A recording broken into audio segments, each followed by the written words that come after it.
Most I ever made at a show was $34. Yes. That show was actually a death match. So I'm covered in blood from head to toe. There's glass in my back. I had to drive an hour and a half to do that show. Did it, drove an hour and a half back, covered in blood, and had to go to class the next day. If that bar is moving at all, I will finish it. There's a famous steel bending bar called a Goliath bar, and I bent one of those a couple years ago. Thinking, man, if I bent a Goliath bar, I will finish this lift.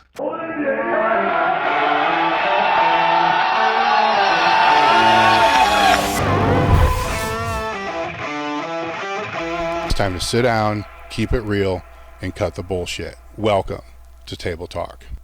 All right, guys, we're back with another episode of Table Talk. Today, our guest is John the Viking Mauser. I like your Instagram where it's the fastest pound for pound, right? I like that. Yeah. Mauser Strength Dynamics is your operation, coaching network, whatever it is. And you've done it all, man. So if I go through the list, there's like arm wrestling, strongman, traditional stone lift, steel bending, grip sport, arm lifting, professional wrestling, basically everything. Some crazy feats of strength and skill. Yeah, shit you just make up to do. I mean, it's amazing. It's great. So how did it all start? I know that you were wrestling first. So let's kind of go way back. So clear to the beginning? Yeah. Because you started training to become better at the wrestling, right? Pro wrestling. Yeah. Yeah. So I didn't play sports in school. I was like a Dungeons and Dragons nerd, and which I still am. But so I'd say junior year high school, I started getting a lot into pro wrestling and like kind of backyard wrestling and stuff. How'd that happen? We were just watching it. It was like the Attitude Era, so it was real big, Stone Cold and everything. And you know, me and my brother just started beating on each other, basically. Us brothers do. And then we started suckering our friends into beating on them. Yeah, beating on them. But neither one of us were built or athletic or anything. And it didn't take long to realize, like, well, if we're going to be picking bodies up, like, we should probably be able to pick bodies up.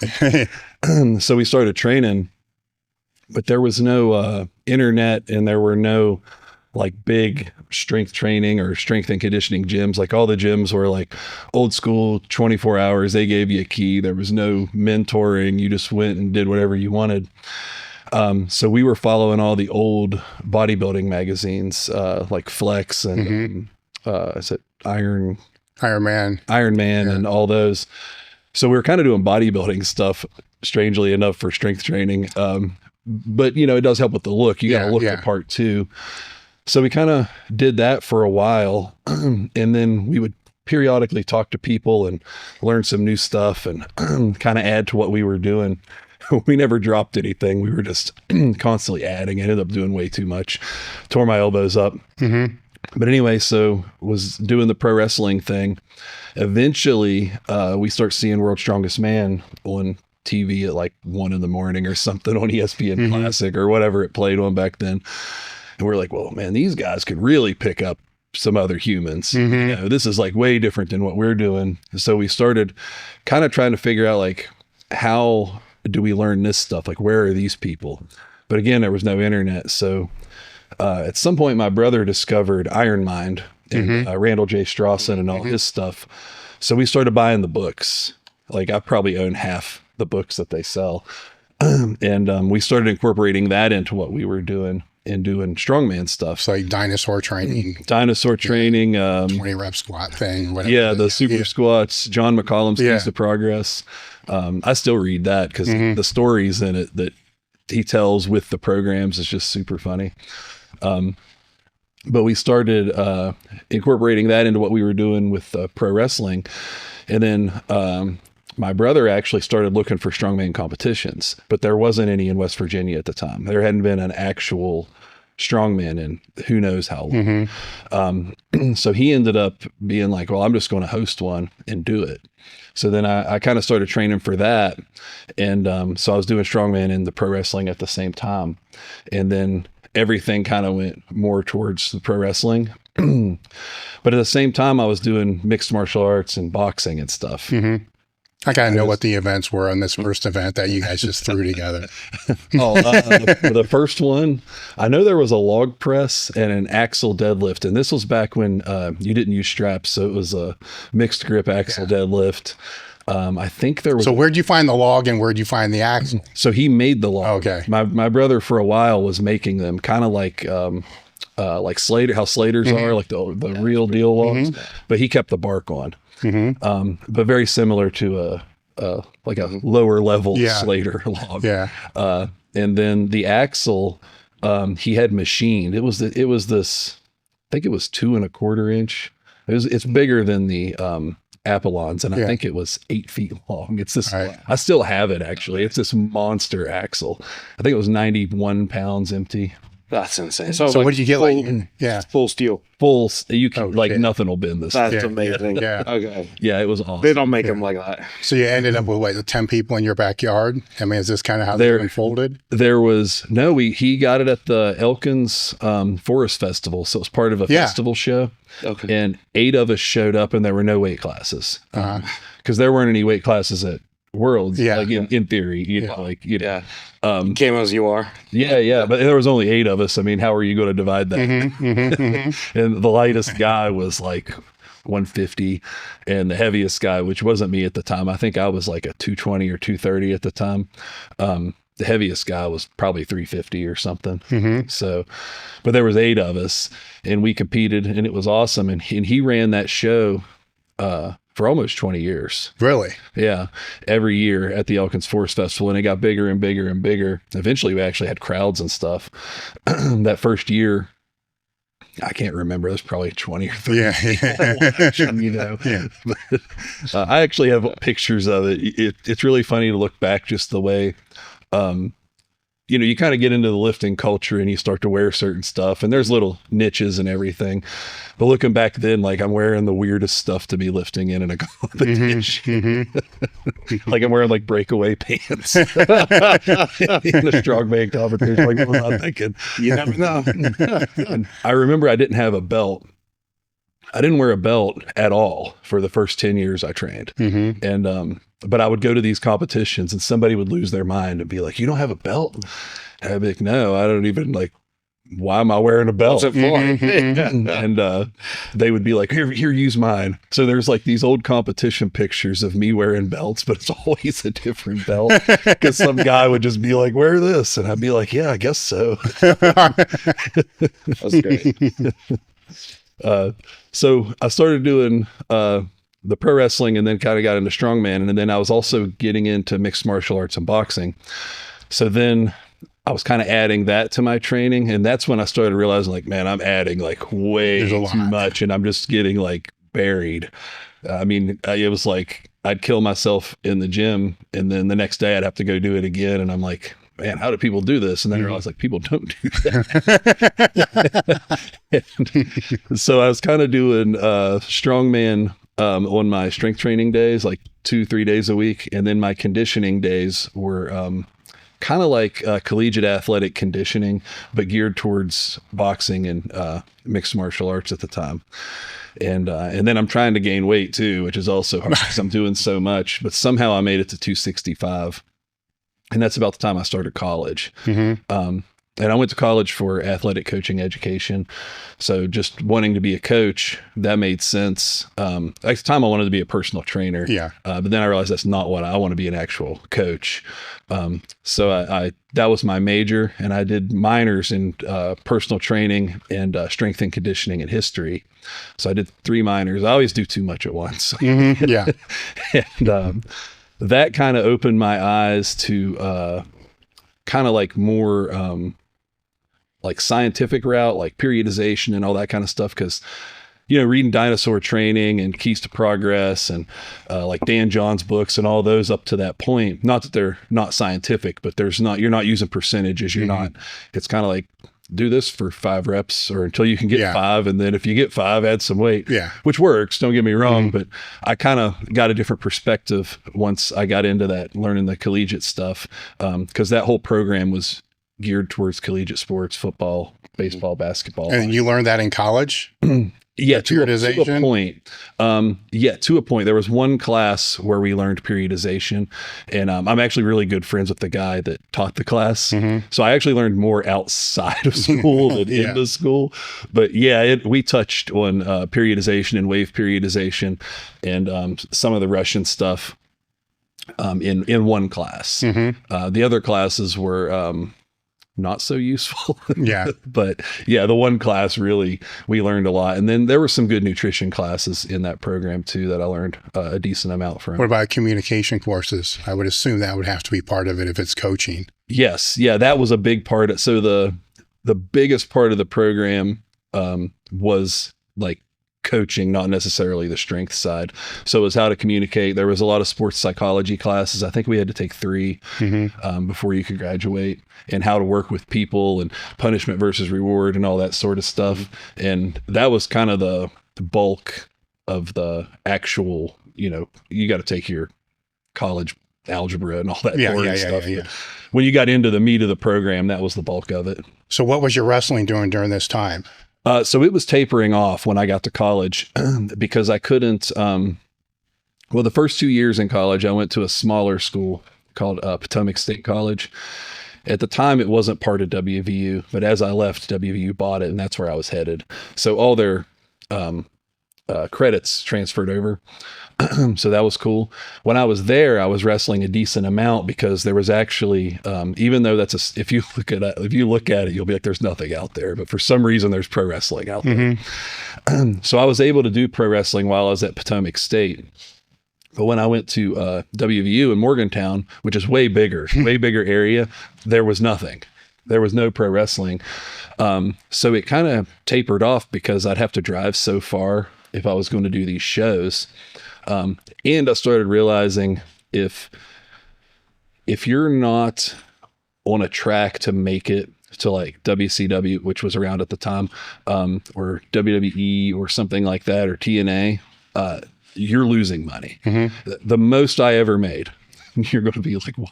The most I ever made at a show was $34. Yeah. And I'm breaking my neck doing that. Like, that show was actually a death match. So I'm covered in blood from head to toe. There's glass in my back. And I got, light bulbs and barbed wire and all that. And I had to drive an hour and a half to do that show. Did it, drove an hour and a half back, and, covered in blood, and had to go to class the next day. And, I kind of started realizing, like, wait a minute, I'm doing this for $30. Yeah, you're making $1.25 an hour. But if I knew now, if I had my knowledge now, then I would have pushed for the bigger. I just didn't really know how. I didn't know how to escalate my situation. So I did my last match. I think the end of my first year at WVU, I had my like retirement match, and then kind of went full tilt into the martial arts stuff and strongman, and started doing that. And I did a couple. I did a tough man competition. I did a jiu-jitsu tournament. I didn't like competing in that stuff. Training, it's fun, but I didn't really like competing in it. And once I kind of realized, like, I'm not going to compete in this, but I want to compete. Then I was like, okay, I'm going to go hard into strongman. And then I slowly started dropping the martial arts I was doing. And now, right now, I don't really do much martial arts at all, except for sumo wrestling. So I was going to ask, how do you find combining the two sports? Because notoriously strongman and any kind of martial arts are really difficult to combine if you're trying to be competitive, because you require full use of your body, including fingers, wrist, elbow, knees. If you're hurt in any one of them, you're pretty much putting both in. So what I figured out was, because I was doing so much in the beginning, when we first started, me and my brother were lifting 6 days a week for 2 and 3 hours at a time. And it was just alternating upper body, lower body. And we had Sundays off. And then we were adding to that. I mean, that's what we started at. So I had real bad elbow tendonitis, fought that forever. I don't know how my knees and stuff didn't go too, but my elbows were always killing me. My wrists were all jacked up. But I started realizing, like, less is more. And I'm a big believer in that. So I just started chopping away anything that wasn't necessary. I think it was a Dan John article I read, and he said something about a good coach isn't looking for stuff to add, they're looking for stuff to get rid of, or something like that. And that really clicked with me. So I was like, well, I'm just going to start dropping stuff. And I dropped it down to where I was only doing like strength training twice a week. And my events were integrated into my strength training days. So like, let's say it's a squat day. My accessories might be stones and yoke and I don't know, like a throwing event. And then my upper body day, back then I didn't bench at all.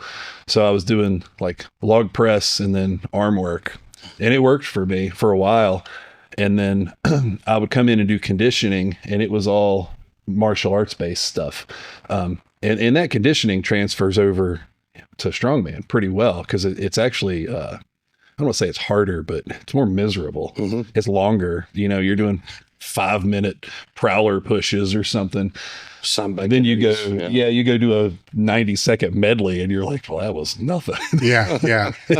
You know, so that kind of worked out. And I just realized like I had to figure out what would work, the least amount of what would work, and then what was carrying over to everything else.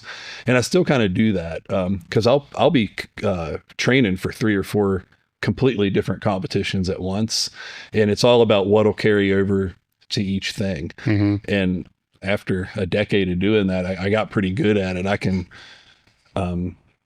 put something together and train for 4 different sports and show up and be fine most of the time.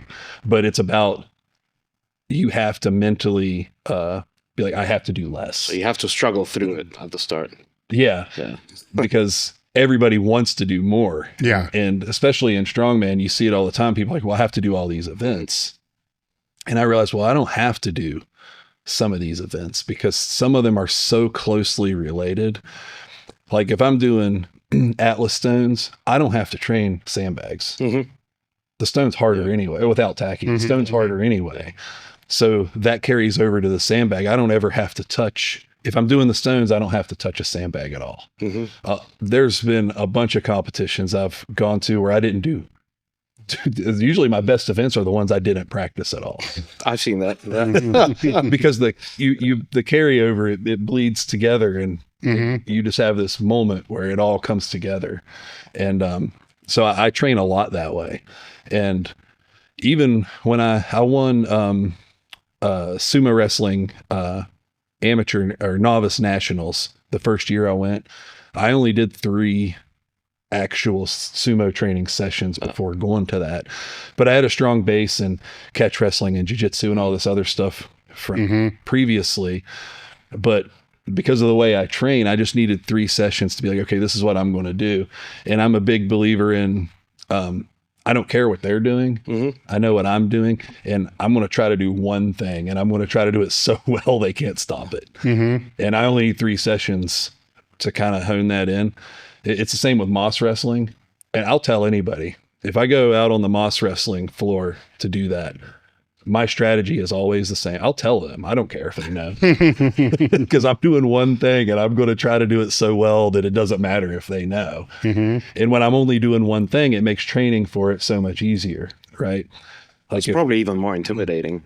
You just tell the guy straight up, this is what I'm going to do. Yeah. And they're like, is he going to do this? Yeah. Yeah, I mean, I'll tell you now, it's back into the right. Every time, without fail, this grip, I never do this way. I go this way, back into the right.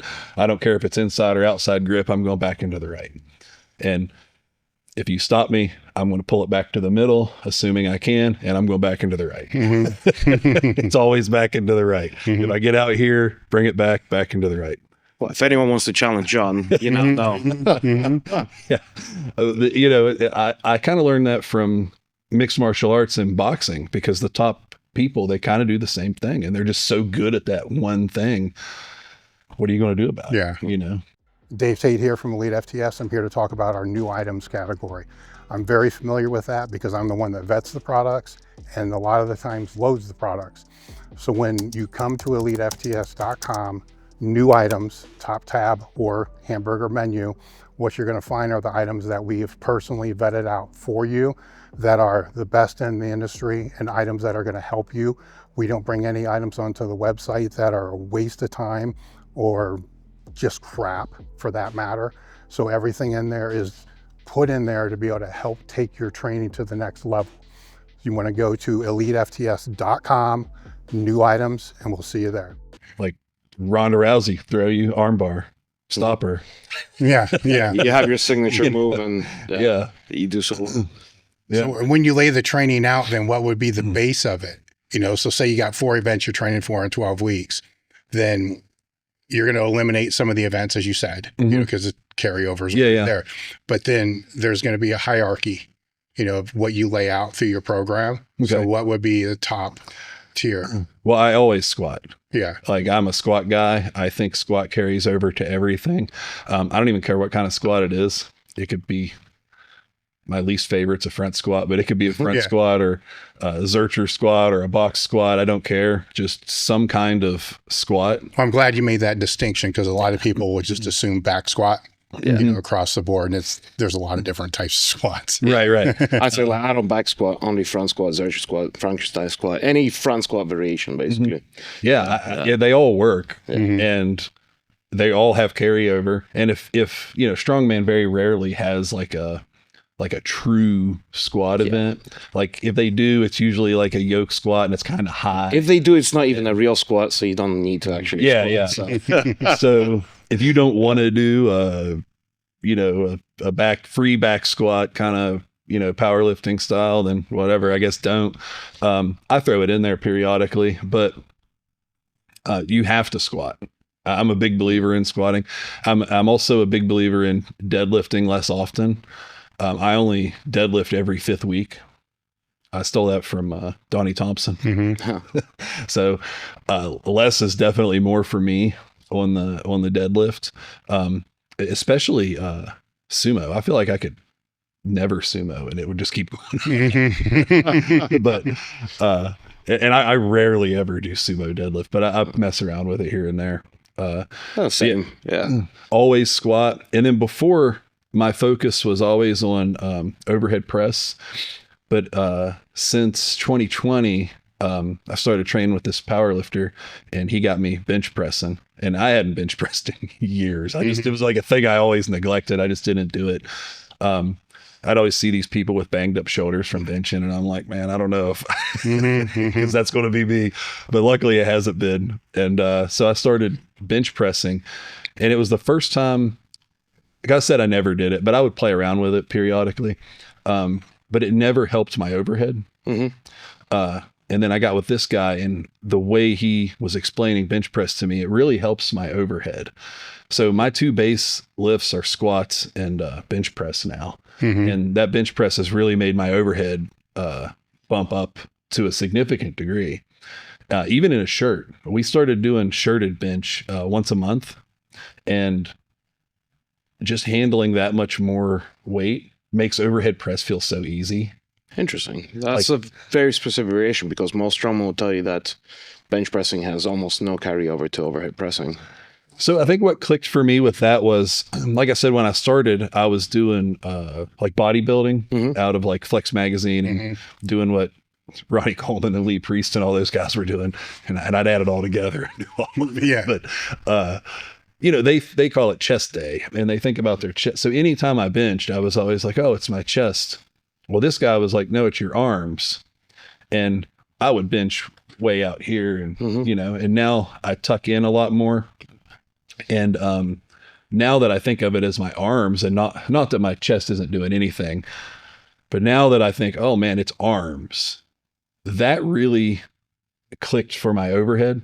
And I'm a big layback guy. I mean, the overhead press to me is just a standing bench press. Okay, so okay, that makes sense now. Yeah. I mean, I don't do this head through stuff. I don't believe in it. I will argue with anybody about it. Don't push your head old through. School. Do not push your head through. It's not adding anything to the lift. It's like if I'm squatting and I'm just looking left and right while I'm doing it. It's not helping. It may not be hurting, but it's not helping the lift at all. That is just a thing that the Olympics did at some point so that it was a judgeable lift. It doesn't have anything to do with correct posture or positioning. Laying back and pressing, just take anybody off the street and have them press. They'll never push their head through. It's the natural way that you watch people do handstand walking or handstand push-ups. They're in the same, they'll be arched back. They won't have their head through. That's an interesting observation. A pull-up, nobody's pushing their head through, and that's just the reverse, right? Okay.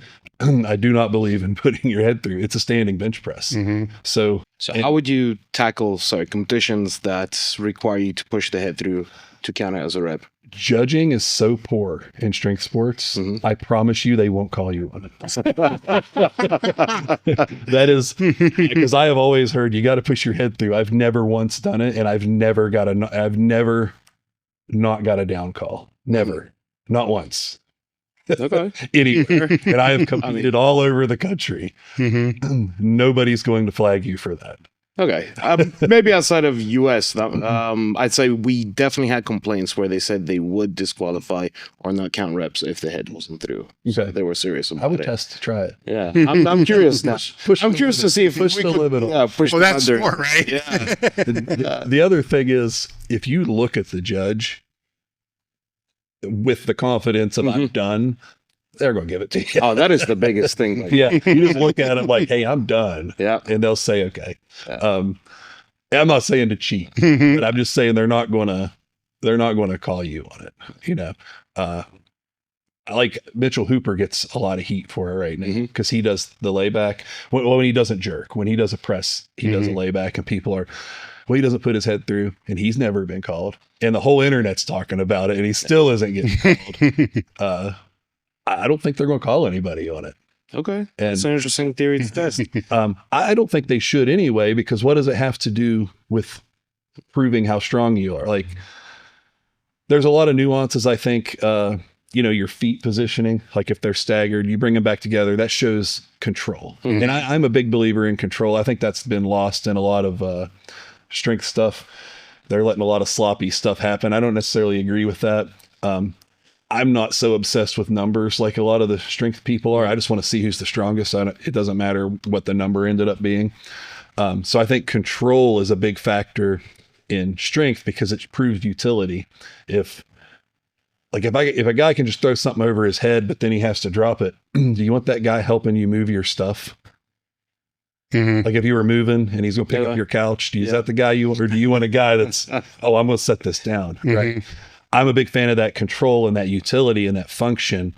So like the feet, within the shoulders and stuff shows control. I don't think that putting your head, if you're locked out and it's under control, why does it matter where your head's at? So I don't think that should be a judging point. I do understand why they may have done it at some point in the Olympics, just because there were people like almost with their head on the ground pressing the thing. But you see that in bench press too. You get these crazy arches. So what's the difference between the crazy bench press arch and a crazy exorcist type overhead press? I just don't see why they should judge it that way. And like I said, they usually don't. I get away with it every time. You might have me sold on that. All right, so you talk more about it. So you got the squat and you have the bench. And then I do overhead as well. Just the bench is kind of like a staple now since 2020. All right. Well, it's a staple. It's a staple supplemental movement that you moved up to be able to help the overhead press. Yes. Right? So the overhead press is still the staple. You just prioritized the bench to be able to push that up. Yeah, we do heavy overhead every fourth week. Okay. And then there's lighter rep work, scattered in between. But it's heavy bench every week except that one overhead press day. So then those are your main strength days? I only lift twice a week. Squat day, squat deadlift, whatever I call it squat day. Lower body, deadlift, right? But whatever. Squat days Tuesday and bench days on Friday. And then I do conditioning on Saturday, which is like a lighter events. So I might do yoke runs, and I treat that like a dynamic effort day. I typically don't go heavy unless there's a reason. So I'll do speed runs because I'm just not fast. So I got to work on that anyway. And maybe I'll do stones for reps or something like that. And I'll usually do 3 to 4, usually 3 events, and then sled pushes or pulls, which is also an event. And then on Sundays is arm wrestling practice. And I would lift more, but arm wrestling practice destroys you. How so? Well, it's full body. I mean, you see these people online, they'll watch an arm wrestling match and they'll be like, why don't they call it body wrestling? It's, you know, if you're allowed to move your body like that. That's just one of those things people that don't know what they're talking about say. But you are using your whole body. Your arm's just the weak link. So I'm going to throw my whole body over here. But if my arm can't, it's going to open. So you're using everything. I mean, my abs will be cramping later from like cranking on people. Your lats get hit, your pec gets hit, your wrist, your bicep. And it's a lot of tendon strength because you're locked in a position getting pulled in weird angles. And it's so much harder to recover from tendon work than muscular work. So you'll hurt and be worn out. Like my grip will be useless. And I'm not even a big hand person in arm wrestling. Like there are people that use their hand a lot and there are people that rely on their arm. I'm definitely an arm guy. Even though I'm not even, my hand feels fine afterwards, but my grip strength will be shot all week. I mean, stuff I could normally, like hub lift in a 45, I'll be like, why can't I do this? So it wrecks you. So I had to drop a day because I used to lift on Mondays too. I had to drop it because I just couldn't do it. And so that's the main reason I'm only doing 2 days right now. When I eventually drop arm wrestling and put something else, which will inevitably happen, I'll go back to sumo or stone lifting or something. I'll be able to do more days. But while I'm arm wrestling, my body can only handle the two serious days and then that practice day. How have those 2 serious days evolved over, say, the last decade? Because you have a lot of things you're filtering in and out. So the biggest thing was in late 2020 is when I got with Eli Kerr, and I've been training with him. So I had a training partner. Now I've had training partners in the past, but it was usually like, well, we're going to train for one competition for 12 weeks or something, or 8 weeks, and we'll train and do that. I've never really had training partners where it was like, we're going to train until we don't. Right. So I got with him at the end of 2020, and we both had completely different training philosophies in a way. So we sat down and was like, okay, what are you going to do and what am I going to do that we'll agree on we can tolerate and like show up and do this. And that's he talked me into doing bench press because I wanted to keep doing overhead press.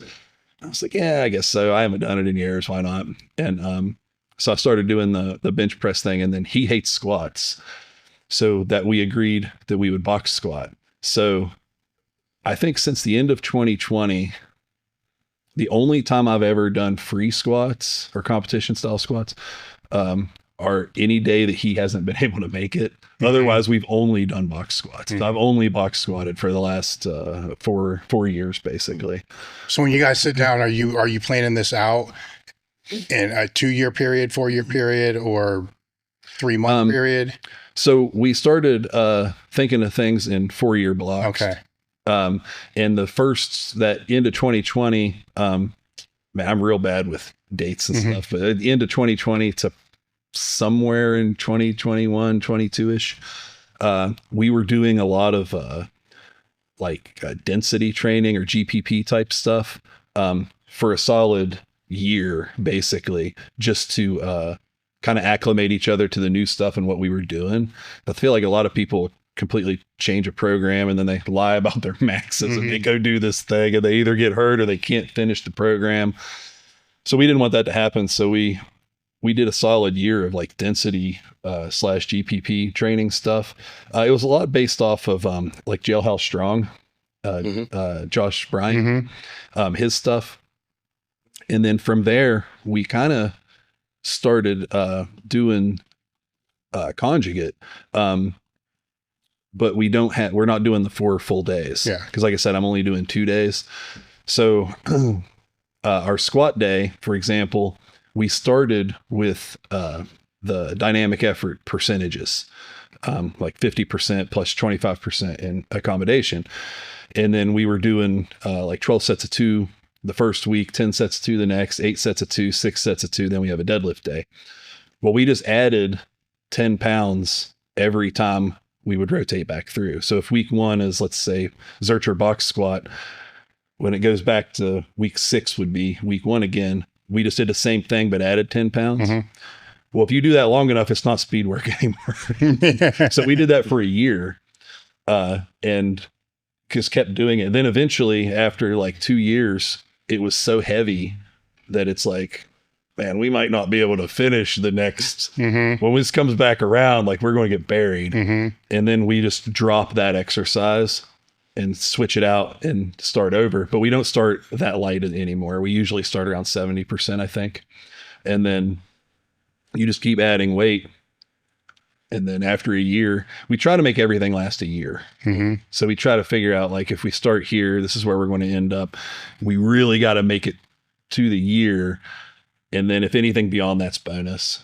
So now we do have a couple, there will be an easy week here and there where we drop something and start over, which is great. Because then we don't have, it's kind of a deload, but we don't call it a deload. Kind of, but it's nice to have an easy week. You know what I mean? Like when you're just getting buried, just heavy every week, it's nice to have kind of a, and it still sucks because we're doing the dynamic protocol. I mean, we're doing 1, maybe tops 2-minute breaks between sets. So it still sucks. Yeah. And we're trying to move fast. So it's hard. So it's kind of a mix of dynamic and repeated effort. So when you laid that all out, are you plotting the events that you want to do during that time period as well? For the strongman stuff? Yeah. I'm doing if a competition is, coming up, because our main work is set in stone. Like we're always going to do those squats, like no matter what. But if I had a strongman competition coming up, our secondary movement, 3rd, 4th, whatever, however many lifts we're going to do that day, those could be the events. Okay. So those get pulled out or exchanged. Yeah. And like I said, I only need, a lot of the events I just don't even practice. And then I only need, maybe usually, unless it's a really weird event, I only need like 3 sessions to be ready to go. Like I haven't done Atlas stones, and I couldn't tell you the last time I picked up an Atlas stone. And if I did 3 sessions, I would PR. Like I guarantee you in 3 sessions, I would hit a PR. And that's just how, because the stuff that we're doing has so much carryover to everything. And that's kind of what I guess my specialty is when I train people. I'm like, because people say, oh, you can't do 3 or 4 sports and be great at them. Maybe not great, but I could get you to podium in 3 or 4 different sports in the same 3 or 4 months. It sounds like what you're doing is you're just making the absolute strength stronger. Yes. And for most people, that's going to be the successful route, because how many people do we all know that are too strong for the event? I mean, if we brainstorm, maybe we could come up with 1 or 2 guys out of everybody we've ever known our whole entire life. Genetic feat. You know what I'm saying? But it's usually not a problem, especially when you're dealing with newer people coming in. Yeah. That the biggest weakness is their strength. Right. Oh, for sure. But people don't see that. Yeah. It's weird how people really focus on, and I'm not saying you don't need technique, but people really think a lot of this stuff is all technique. And I think they worry too much about, and it's like, you know, if you just got stronger, this would work a lot better for you. If you spend 3 months getting stronger instead of fixing that one tiny little thing about you. Yeah. Well, that brings up a weird dilemma that I have for decades now, going back and forth in my brain, because powerlifting technique matters on all these lifts, right? Sure. Because it's more weight. But if you're not powerlifting, like if you're just a football player that doesn't give a fuck about powerlifting, and your squat's like 60% good, and you're not going to get hurt, if that same shitty squat that we would see is 40 pounds stronger, are they not still stronger? Oh, for sure. right, would have that transference. And it's like, well, then how fucking important is the technique for, you see, then the other brain will come in, the other side of my brain will say, but if you clean up the technique, they can lift 100 pounds more. But is it just because of the technique, or did they actually get stronger? Because we have people that come through these clinics and seminars and they'll break a PR by 50 pounds just coming out. So they didn't get stronger. Yeah. Right. I used to say if anybody can jump on a curb, they can probably squat 400 pounds, right? Because they're generating force. Yeah. That should kind of be equivalent to that. But an interesting point to that is also part of the seminars is a really big part of this is the confidence. Yeah. Just having someone that really knows his stuff there tell you that you can do this. Mm-hmm. Just do this little thing. You can do this. Maybe that little thing helps, but just having, that confidence boost of, this guy knows what he's talking about. I can do this. And you go out and set your 50-pound PR. Mm-hmm. So that's a big part of it. Yeah. And, being confident in the movements that you do, I guess, for these people that you're coaching in different sports, being confident in having that strength to do all these sports probably goes a long way to help them too. Oh, for sure. Well, where I circle back to this is, a lot of strength coaches won't use the Olympic lifts because they're not good coaches of the Olympic lifts. I get that. I agree with that. They're difficult. Yeah. Yeah. And because it will take so much time to be able to teach them that. Well, I wonder if they're doing the same thing with the squat and the bench and the deadlift. Are you taking so much time to be able to teach this to these football players or wherever it is, to where it really doesn't matter what the fuck they squat? They can front squat, they can goblet squat, they can do something else to just get stronger. It's just So this has been going back and forth in my head for 20 fucking years now. So I don't know what the right answer is, but the right answer still always comes back to you just need to get stronger. Just get stronger. Yeah. But if the strength is only because of the technique, did you really get stronger? Yeah. You see what I'm saying? Oh, I know what you mean. Yeah. No, I would say you get safer, 100%. Sure. Oh, so safer for sure. Yeah. Well, but to play devil's advocate, maybe not always, because if you get hurt squatting 500 versus getting hurt squatting 1,000, the damage is not the same. Mm-hmm. So that's very true. Sometimes if your technique is safer until maybe you hit a tiny out of the groove. Mm-hmm. If you get a little out of the groove with 135, you might, I tweaked the hamstring. But if you get out of the groove with 1,000, that hamstring's probably are laying across. Mm-hmm. But that's been my argument for being bigger, just having more muscle on you for whatever lift, just because there's that much room of error within the muscle for having a bigger muscle. And again, if you're way stronger, you have that room of error. So being strong in the movement, even if you're doing the movement wrong, just being strong in the movement will prevent an injury. Yeah, for sure. Yeah. So where did the odd lifts come in? So, like I said, I'm really bad with years and dates and stuff. Well, there's forever ago, a long time ago, and a little bit ago. So forever ago, there was they were running a strongman competition in Mannington, West Virginia, which is kind of out in the middle of nowhere. And they know that I'm pretty good at truck pull with a harness and tow rope.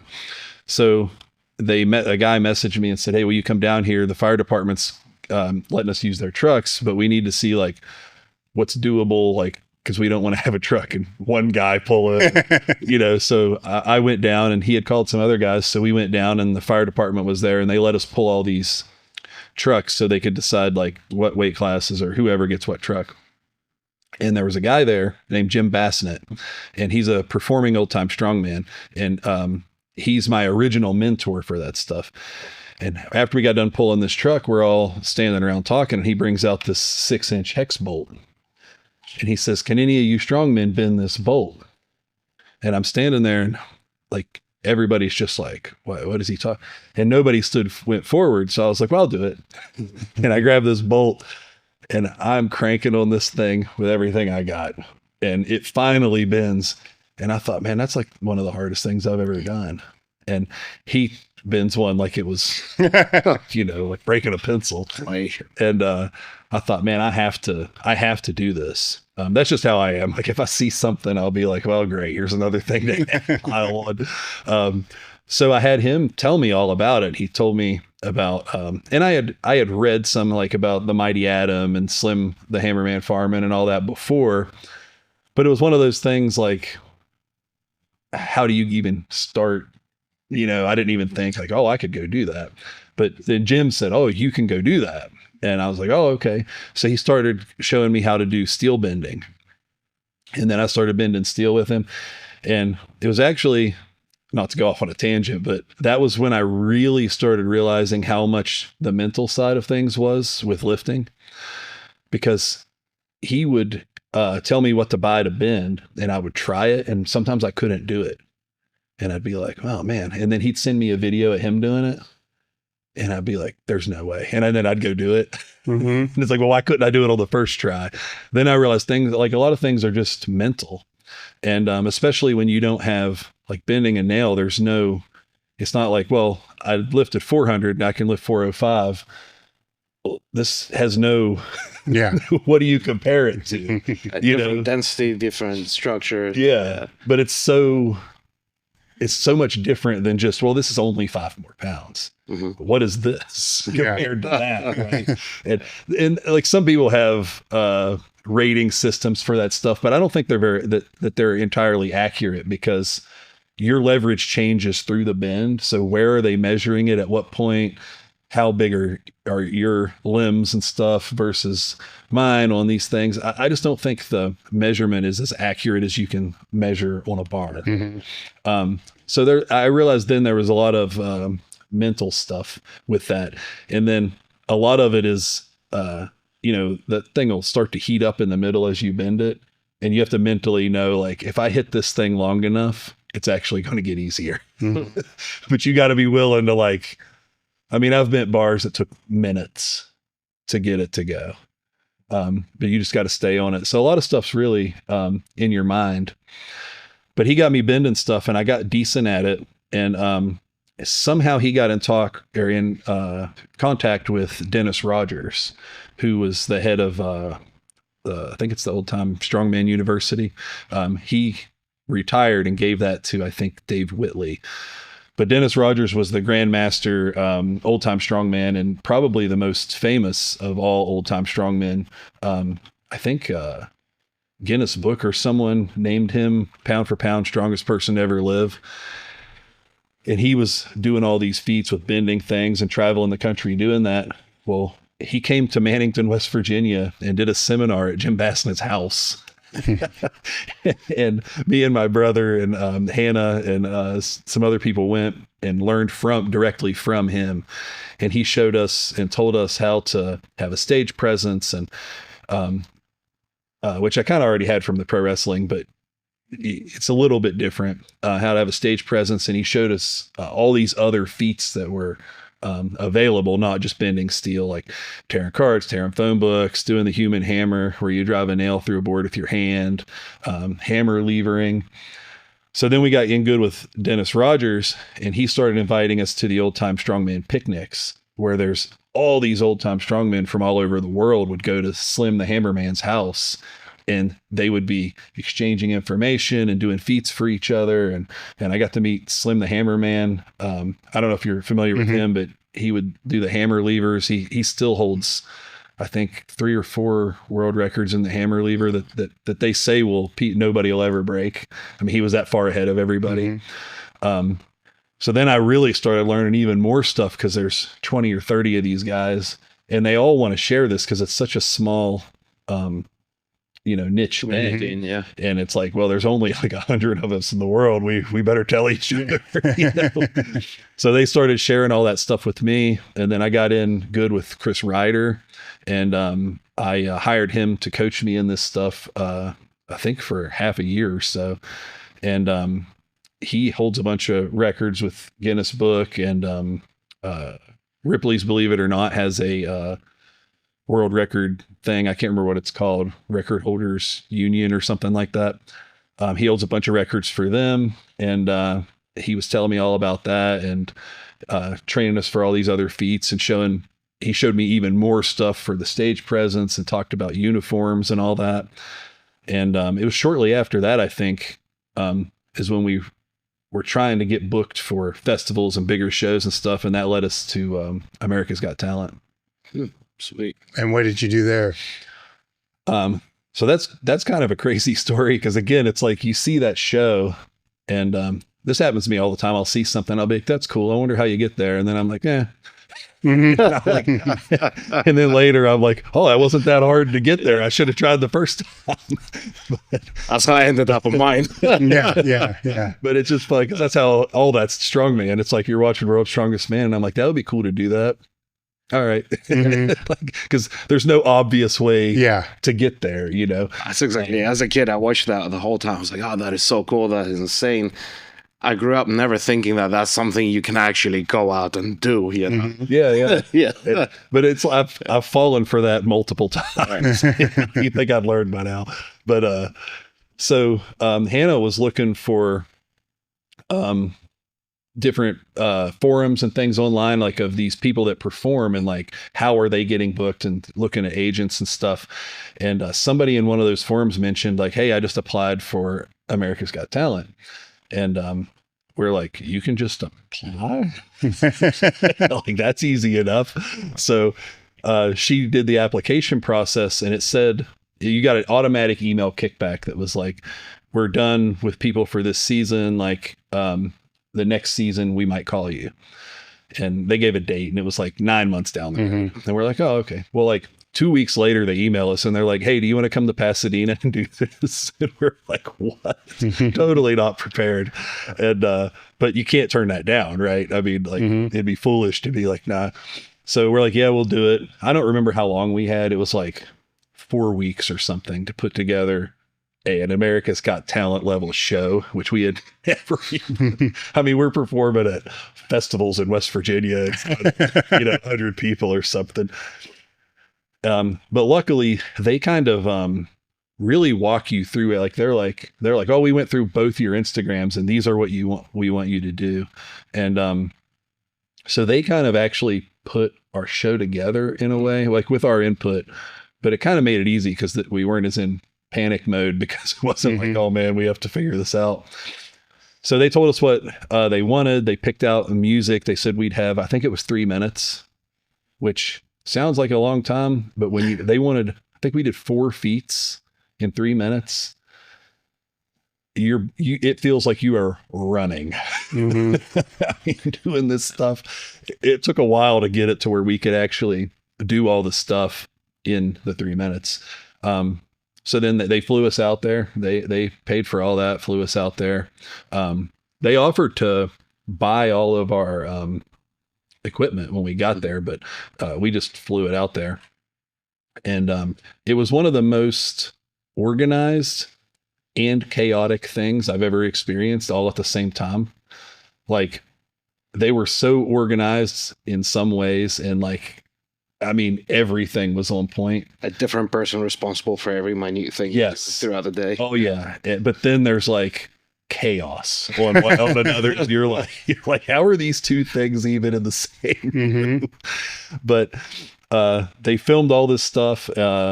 We filmed bunches of videos, promo pictures, all this stuff. It was a whole day. We were probably there 12 hours, whole day thing. And then we actually performed in the studio in front of the audience. It's 1,000 people audience. And we had the 4 judges, Simon, Howie, and all them. Terry Crews was there. Oh, wow. And fantastic. Yeah, it was a great time. We got 4 yeses from the judges. But we never made it to the show, but we got 4 yeses from the judges. If you watch the season, there's one episode where you can see us in the background talking to somebody, but we never made it to the show. But I think we're going to try, we're going to keep trying, because they said you can apply again and come back. We got to ask them, because I don't know if you can do the Americas one again. We might have to do one of the other countries. So if you got already 4 yeses, would you have to do that again? I think so. Okay. But we'll have more time. Yeah. You actually know what to expect. Yeah, we threw it together in a month, and it was crazy. But it was a great experience. It was super fun. Meeting Terry Crews was cool.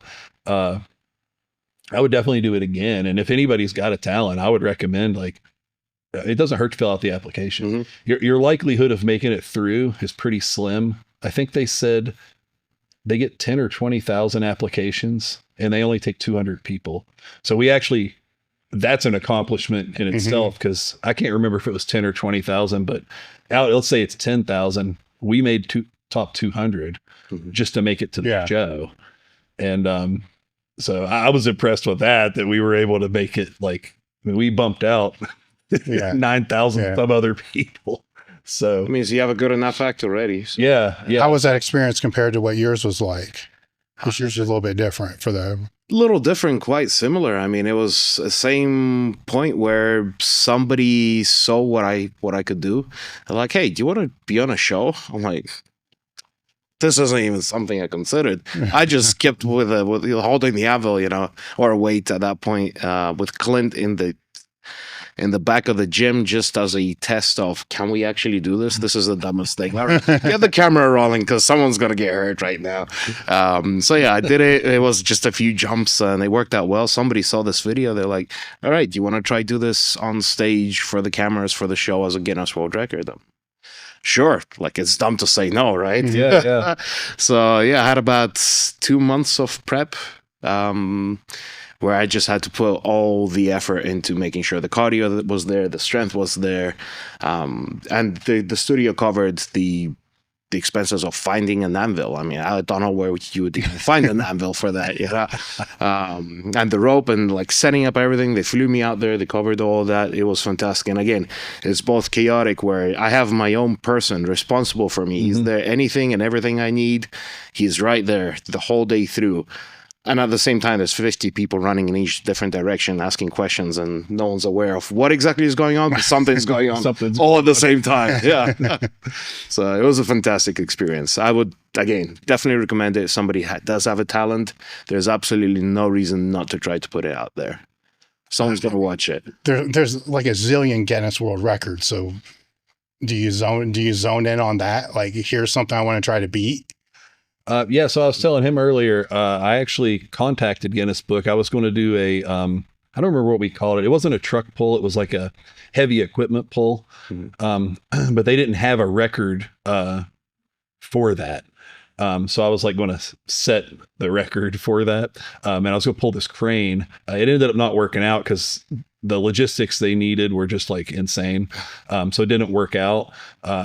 I've toyed with the idea of trying it again at some point, or going through I can't remember what that's called, the Records Breakers Union, the one through Ripley's, believe it or not.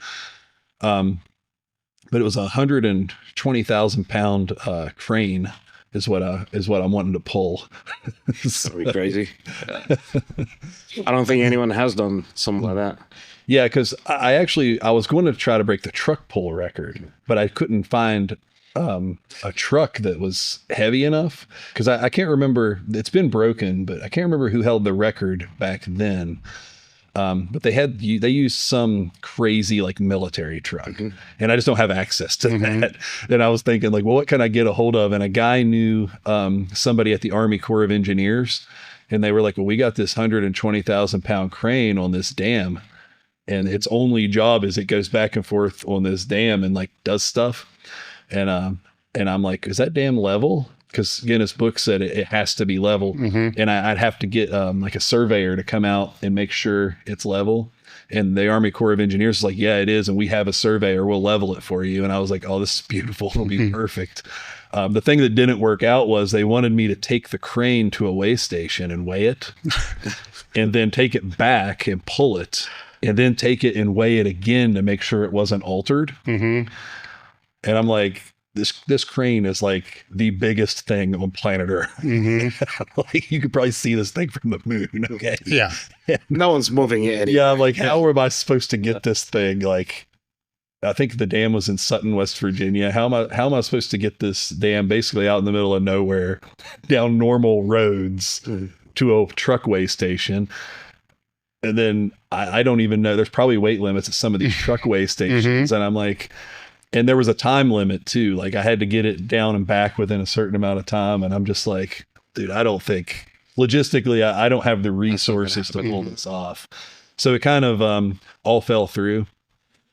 But I'd be willing to try it again, if I could figure that part out. But I just try stuff. I mean, I think if anybody's got a talent or whatever, just go out there and send out applications. If you see something cool, like a TV show, and you're like, I'd like to do that. Well, find out how. It's, especially with the internet now, it ain't like it was when I got started and there was like literally no, Nothing. like, who you going to call? Like, Yeah, submit a VHS tape.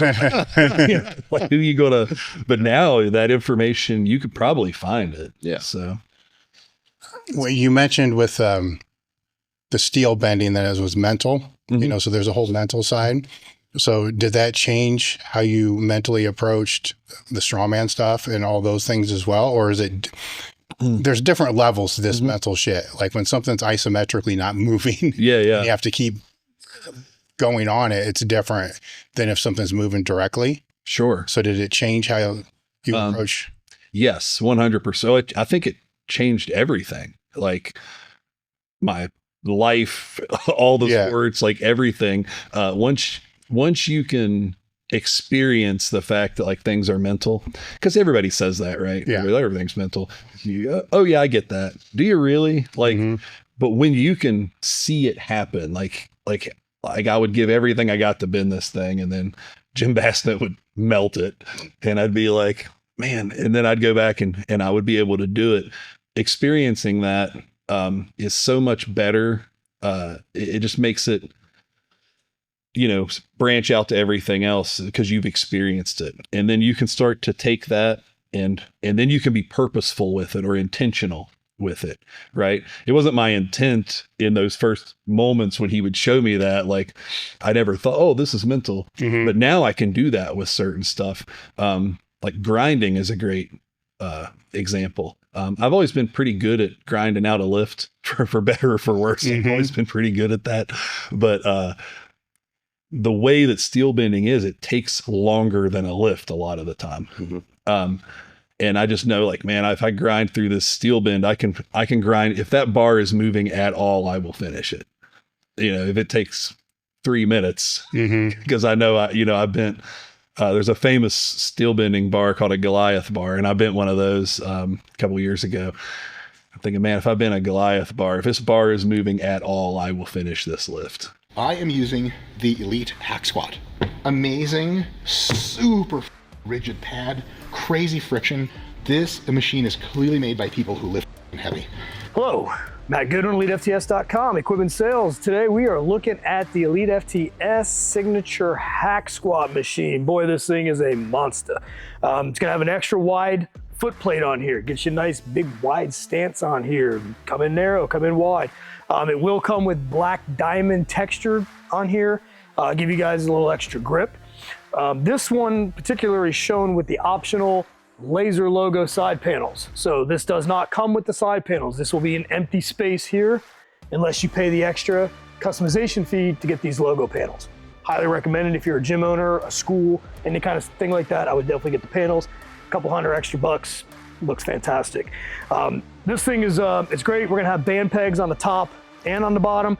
Why on the top? Because this thing is heavy. So you need to deload the weight if you have a client that may be a little bit older, a little bit younger, whatever, can't handle the whole weight of the sled. We have these band pegs up on top so we can deload that weight to make it a little bit easier for you.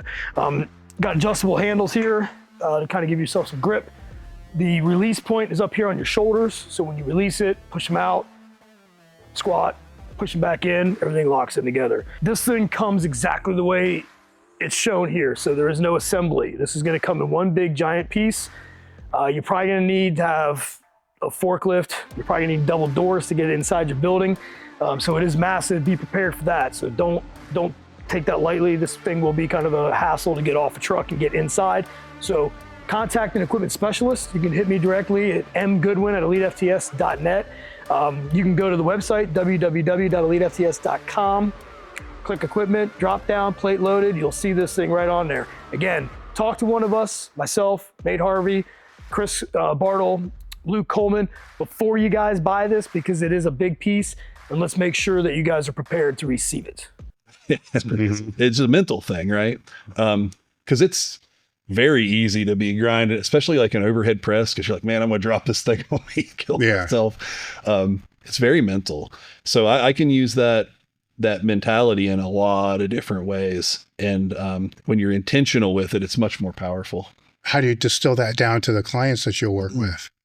It's one of the hardest things. Because like I said, if you don't experience it, like I can say that to somebody like, hey, this is mental. Mm-hmm. But if they don't believe that it's mental, so that's one of that and diet are always the hardest things to get a client to fully grasp. So my strategy for that is a lot of time just constantly throwing it at them. Like every chance, like just harping endlessly, hoping that somewhere along the lines that'll click. And I'll give them examples.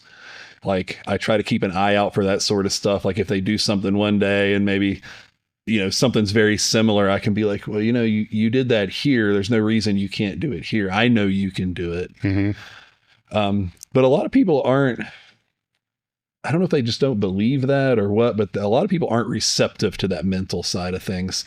So you really have to get them on board with it and then start hammering them on it. And it's hard to manufacture a situation. It has to happen organically. So you have to wait for that opportunity and then grab it when it's happening in the weight room. And then they'll be like, oh, okay. So I'd say if anybody's trying to do that with clients, it's got to be like constant. You have to constantly be hammered until something clicks. Build on that confidence. Yeah. I mean, I've had a similar experience last year when I competed at the World Normal Games in Kazakhstan. That whole region of Eurasia, I mean, mass wrestling there is big. All these weird, unusual traditional sports are weird.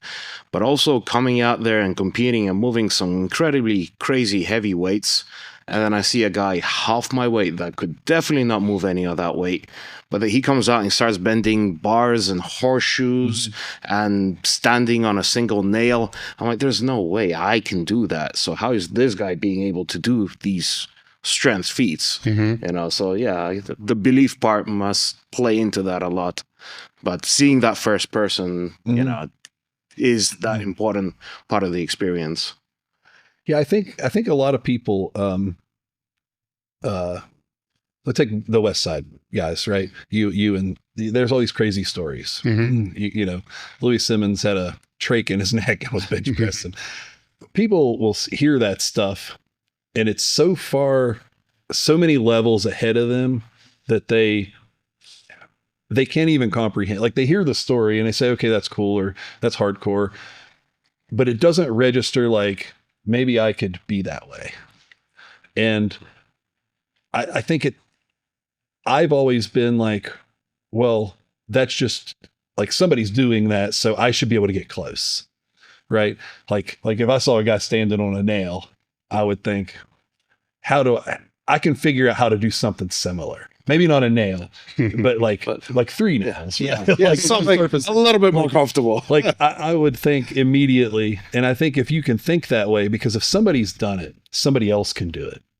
And maybe you can't do it exactly but you can get close. Right? Like, I don't know that I would max out in bench press after having a hole in my neck the next day, but, I've done similar things. I had a ruptured intestine in 2021, I think.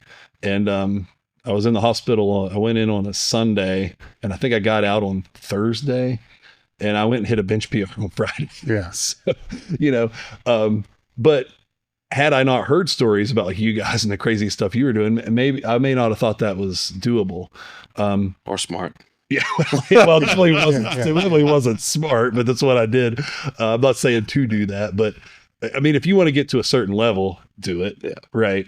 And if I'm doing it, I'm not even on you guys' level. Well, that's different though, because it's stupidity or whatever it is. It's like training after a surgery or whatever. It's just, that's kind of easy. You just train. Do it. Yeah. That's different than if you have to strain through a max deadlift or you're trying to bend some shit that's going to take you 3 minutes to bend. That's a different but I think the way they look at it's similar. Like if it's so high, like standing on a single nail, that's pretty wild. Yeah. Right. If you were standing on a bed of nails, like you would probably think, okay, right? You see the different, like, because the surface area is wider, you could piece I'd take together the risk. Yeah. But a single nail, that is so many levels above anything that, so it almost becomes like your brain doesn't even connect with it. But if you can get yourself to connect with it, you open up all these other possibilities and all these other things. No, I get that, because it's a long time ago. I'm trying to go to my forever ago. It might have been forever ago or a long time ago, one of those two. I went to a Tony Robbins thing. Okay, yeah. And they had this whole walk on coal shit or walk on fire at the end of the thing. And it was, how do I explain this? All right. So he starts like mentally prepping everybody up literally 3 hours before this fucking thing. Right. And this is the last thing that you're doing. So you're there all fucking day. Right. So it's late. And I'm getting frustrated after like an hour. I'm fucking tired. You just want to walk on the bed. Just fucking walk on the shit so I can go home, go to sleep. And this just keeps going on. Then you're all the way up here. You're all fired up and jazzed up. Why, I don't know. Like a football team would be before they bust out for the game. Now you're back on the floor meditating, visualizing. I'm like, Jesus Christ. So I looked at the guy next to me. I'm like, look, man, I'm not a puss. But I'm about ready to bolt the hell out of here. I'm not scared to do this, but I have no idea how long this shit's going to go on. It's been like 2 hours already. And he said something I still remember today. He says, Dave, what you don't realize is most of the people here, they've never played any sports before. They never had to get themselves psyched up for anything at all. In the meantime, I'm just like, all I need is like a fucking hit of ammonia and boom, let's go. Right. And then everybody obviously goes out and walks through the thing. I don't feel a goddamn thing. I don't even know if it was real. You know what I'm saying? Because it just felt like sand, whatever it was. It's not a big deal. But that's kind of what you're talking about. Like I could have done this shit with that. Let's go. You know what I'm saying? Yeah. But everybody else probably needed all that, to be able to know how. Now, why you would get psyched up, come back down, get psyched up like 3 times, I have no fucking idea. But it's to your point, though. So you're saying maybe you should have been selling ammonia salts. Yeah, exactly. Yeah, there you go. But to the best of my knowledge, everybody did it, and there were thousands of people there, whoever was there. So that's something you were going to do recently, no? What is Walking on a bed of coals? We walk on glass. Okay. I do want to do the coals thing. We just haven't taken the time to set that. Now the glass, I probably need the ammonia. Oh, yeah. Right. Maybe a double hit. Yeah. Okay. Yeah. Yes. Or tacks or or Legos. Yeah. Oh, Legos, man, that would be brutal. Maybe worse than glass. I've done tacks and glass.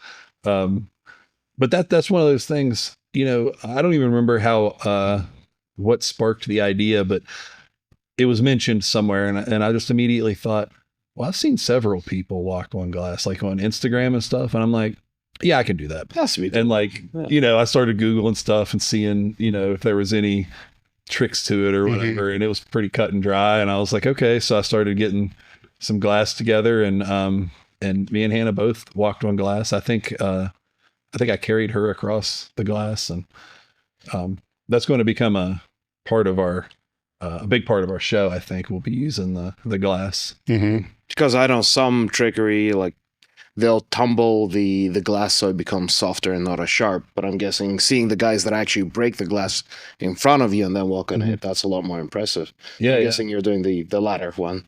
Yeah, we don't mess with ours. It's broken, and we don't do anything to it. So how do you add in all that? Let's say, so you have especially you have a very long vision of your training, like a 4-year plan.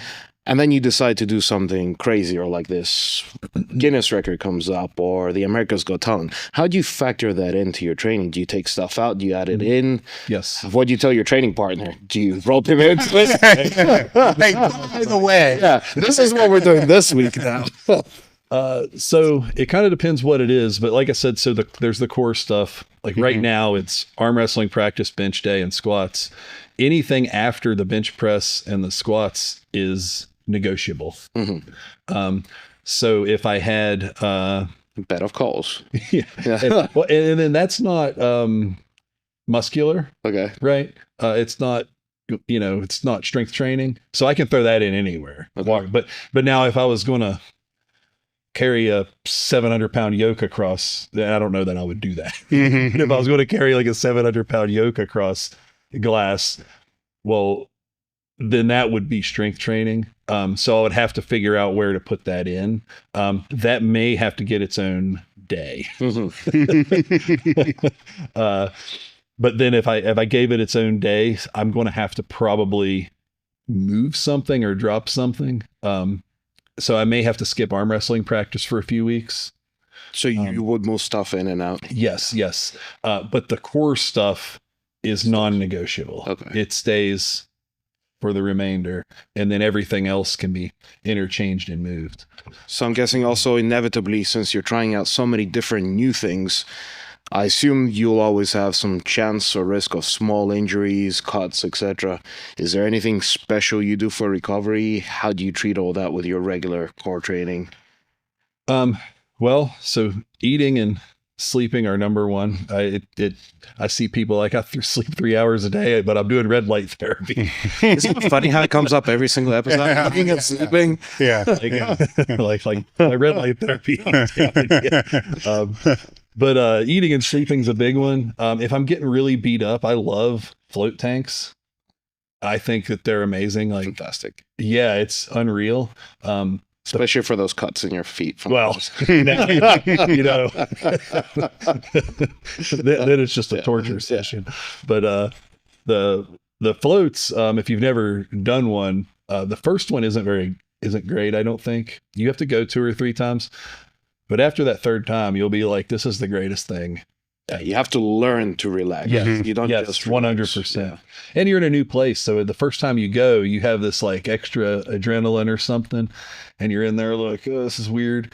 But once you get comfortable in a place, I swear by floats, they're magical. I fall asleep in them every time. Oh yeah, I haven't been able to pull that off yet, but I only do an hour. Like they had this deal at the place I was going, and you could do an hour and a half. But like I can only, cause I kind of meditate in there. I can't do that for an hour and a half. And then I'm like, why am I in here? So I try to only do 60 minutes. Okay. That's like the sweet spot for me. But now if they have like a deal, because sometimes the hour and a half will be cheaper than the 60. So I'll do the hour and a half. I'll just get out early. Okay, that works. But then I feel like weird, paid for this hour and a half. Yeah. But I'll get out early. And but I love those. We just got a steam sauna, like one of those pop-up steam saunas. Like a tent? Yeah. And it's got the thing that plugs in it. I use that periodically. I don't do a lot of crazy stuff for recovery other than I eat a lot. I always sleep 8 hours or more. And then float periodically, hit the sauna, and that's about it, really. Okay. I do some body tempering too. No. What are the majority of the clients that you work with now? Because I know it's all over the place, from gym pop to... Yeah, it's everywhere. Yeah. So I have people that, just are trying not to die of a heart attack, or, be fit and whatever. I have a hockey player, I have some martial arts people, competitive strongman. I have, it's all over the place. I would say the majority of people I have right now are strongmen / arm lifting. Okay. Arm lifting's like a grip sport type thing. How do you make the mental shift if you have a gym pop client and the next one that pops up is the professional player? Hey guys, if you're enjoying what you're watching, make sure to take a moment to like, comment, and subscribe. A Gen Pop, I kind of feel like they can use that mobility enhancement as like hey, I'm getting better. Whereas a power lifter might be like, well, that didn't help me at all. So why did I bother working? You know what I mean? And then the other thing I would say about a true box squat is the width. A lot of people that squat to a box are using their normal squat width.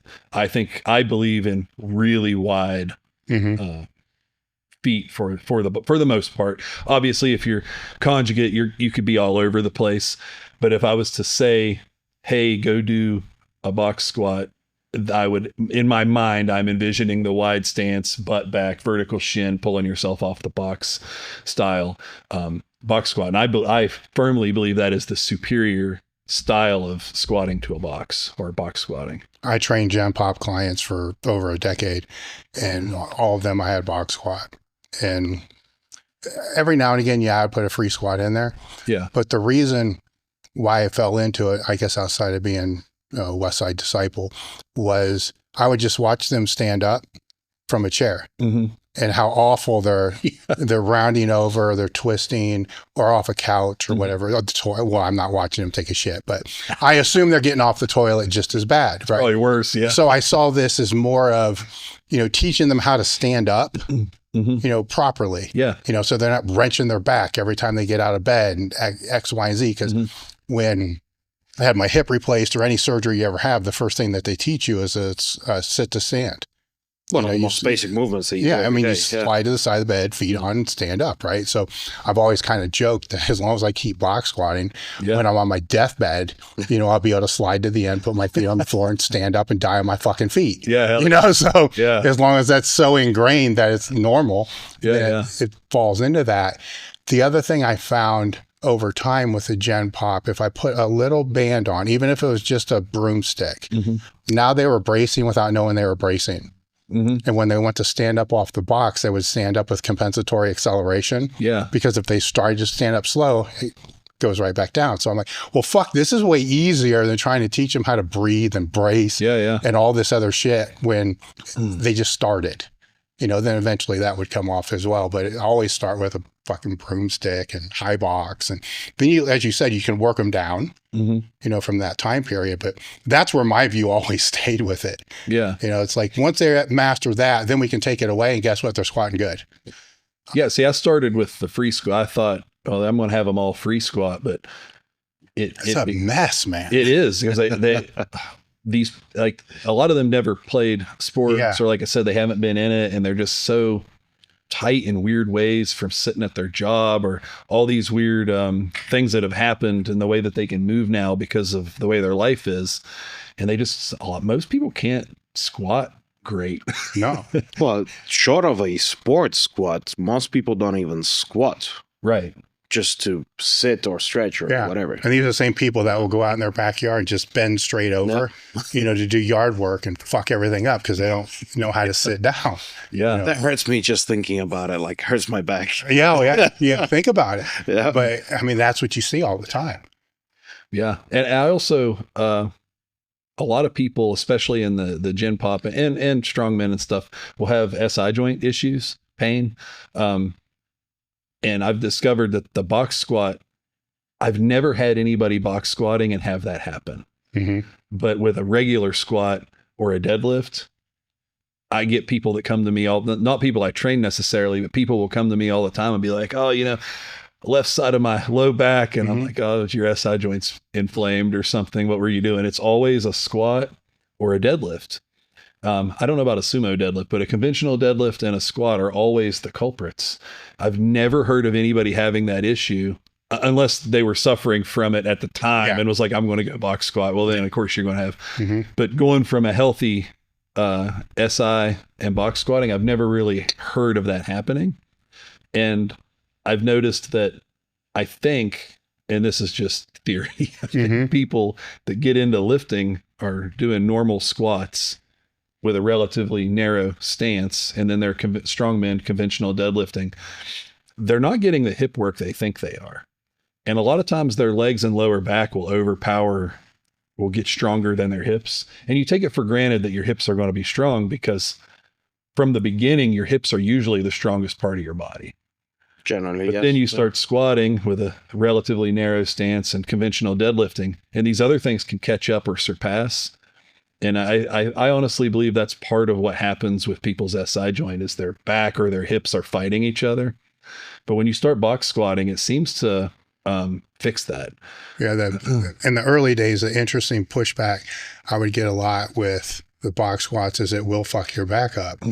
And it was usually pushback just about West Side in general. So it was kind of like a twofold. So my first reply back would be, well, then it must be the reverse hypers that are keeping our back so fucking strong and healthy. Because the same people say the reverse hypers don't work. Yeah. Right. Well, then if the reverse hypers don't work, then the box squat must not be fucking my back up. You see what I'm saying? Yeah, you got it there. Yeah. So it kind of circle around. But I think with a lot of these things, and I pointed it out before, if you take a box squat, sometimes that gets pegged, probably not a good word to use. It gets pegged with Depends what kind of box squat. with explosive strength development. Like, well, that's really not going to help with the explosive strength development. And let's say maybe that's true, right? Well, there's a lot of other reasons that it could work, right? So a lot of exercises or modalities that somebody will use might get, defined as working for reason X, but it actually works for reason Y, Z, A, B, D, because there's multiple things that are happening in one movement. Maybe it's working because you're reinforcing better squat technique. Maybe it's working because you're hitting the same depth all the time. Maybe it's working because there's more hip activation. You see, it's all these other things, but people like to take that one modality or movement, put it in this one box literally, and say, this is why it doesn't work. Yeah. Right? Maybe, but here's all the other, you see what I'm saying? Yeah. A loaded carry would be the same way. Like if you do loaded carries or yokes, you're going to fuck somebody's back all up. Maybe, but there's a lot of other things that are happening because of that. It does benefit, yeah. Yeah. The bracing, the conditioning, all the other things that you just you kind of have to do, if you're doing any kind of loaded carry. Yeah, I mean, you can spend all day arguing why something doesn't work or why it does work, but at the end of the day, if it does work and you're seeing results from it, who cares why? Pretty much. Right. I mean, I mean, if you figure it out, great. But if not, hey, it works. Yeah. And then that's why you have a good coach that knows the why, and then you don't have to argue against it. Outside of stupid volumes, what are some of the things that you've tried that just were an absolute catastrophe? Oh, well, for you, I think too much volume and too much frequency are the killers. Although you can have a high frequency if you have enough discipline to keep the percentages down, but everybody fails there. They're going to go, because I'm sure you've dealt with this. You give somebody like a dynamic effort day and you're like, well, put 50% of your max on the bar and 25% accommodation. And this is too light, so I'll put another 45. Like, the point was it was supposed to be. The point's speed, so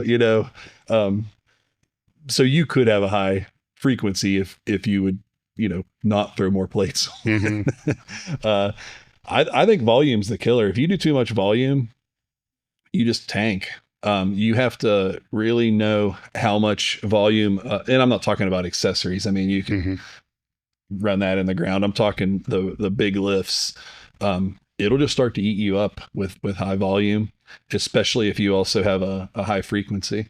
Well, that's an interesting thing because you're working with people on the full spectrum here, right? So the beginners that are just starting, the whole key is to build their volume work capacity. Then on the other end, you're trying to chip things away, to bring it back down. For sure. So there's context, that kind of falls within all this. So how do you explain that context to somebody if they're asking? I think, well, for like a beginner, I think it's important. Let me back that up a little bit. One of the problems that I think people have is they follow the wrong people on all social media platforms because they want to follow their friends. They want to follow the people that they might be competing against, which is fine if you're at a super high level, right? But if you're still at the bottom, stop paying attention to them because they all have bad habits. And, you get this thing like, well, I'm a power lifter. There's videos like power lifter comes in and they're taking a nap between sets. Well, the good ones probably aren't. You know what I mean? You listen to like the guys that come on here and talk with you and especially like dynamic effort. It's like boom, boom, boom between sets. And if you're a beginner, that may hurt your strength to a degree because you're not used to it. But I try to explain it as work capacity. Like, well, okay, sure, you're probably not going to be able to squat as much as you think you can because you're getting run in the ground with these fast-paced sets. But when you get used to it, you're going to explode forward. And that's how I kind of explain it. It's like, it's going to be slow now, but it's going to be worth it later. And, but sometimes that's hard because people see all these other people taking 15 minutes between sets. And I'm like, if you're deadlifting 800 pounds, okay. But if you're deadlifting 135, like maybe we can speed this up a little bit. So I just try to explain it as work capacity. Like if you can build this base, then we can shoot forward much further, much faster later. And in a way, I think it's safer because I think like we touched on earlier, the amount of weight you're lifting can be more dangerous, especially for weight classed athletes. If you're willing to pack on a bunch of meat armor, but if you're going to stay in a tiny weight class, if you're, 200 pounds deadlifting 700 or 800 pounds and something goes wrong, it's probably going to be catastrophic. You're not going to pull your hamstring, but if you're, Donnie Thompson size in his heyday and you might just pull your hamstring, but the weight can be dangerous. So let's keep weight off the bar as long as we can and build this base. Then we can worry about that. Then on the other end, it's figuring out what the minimum effective dose is. Right. Yes. And I'm a big believer, the way that I train, because it helps me with recovery. And I know this probably isn't a popular opinion. I'm not obsessed with how much weight I'm lifting in training, because training doesn't matter. I mean, it does. Yeah. But the competition's what matters. So I have no ego or insecurity in the weight room. I purposefully do things to keep the lifts as light as possible. Like, I don't wear a belt most of the time. When we run those squat days far enough and they get really heavy, I'll start putting a belt on. But usually that's an indication like that exercise is getting dropped soon. Because without a belt, I can't lift as much. But I'm still getting stronger. If my max without a belt goes up, I know my belted max went up. So why did I need to put the belt on in training? Right.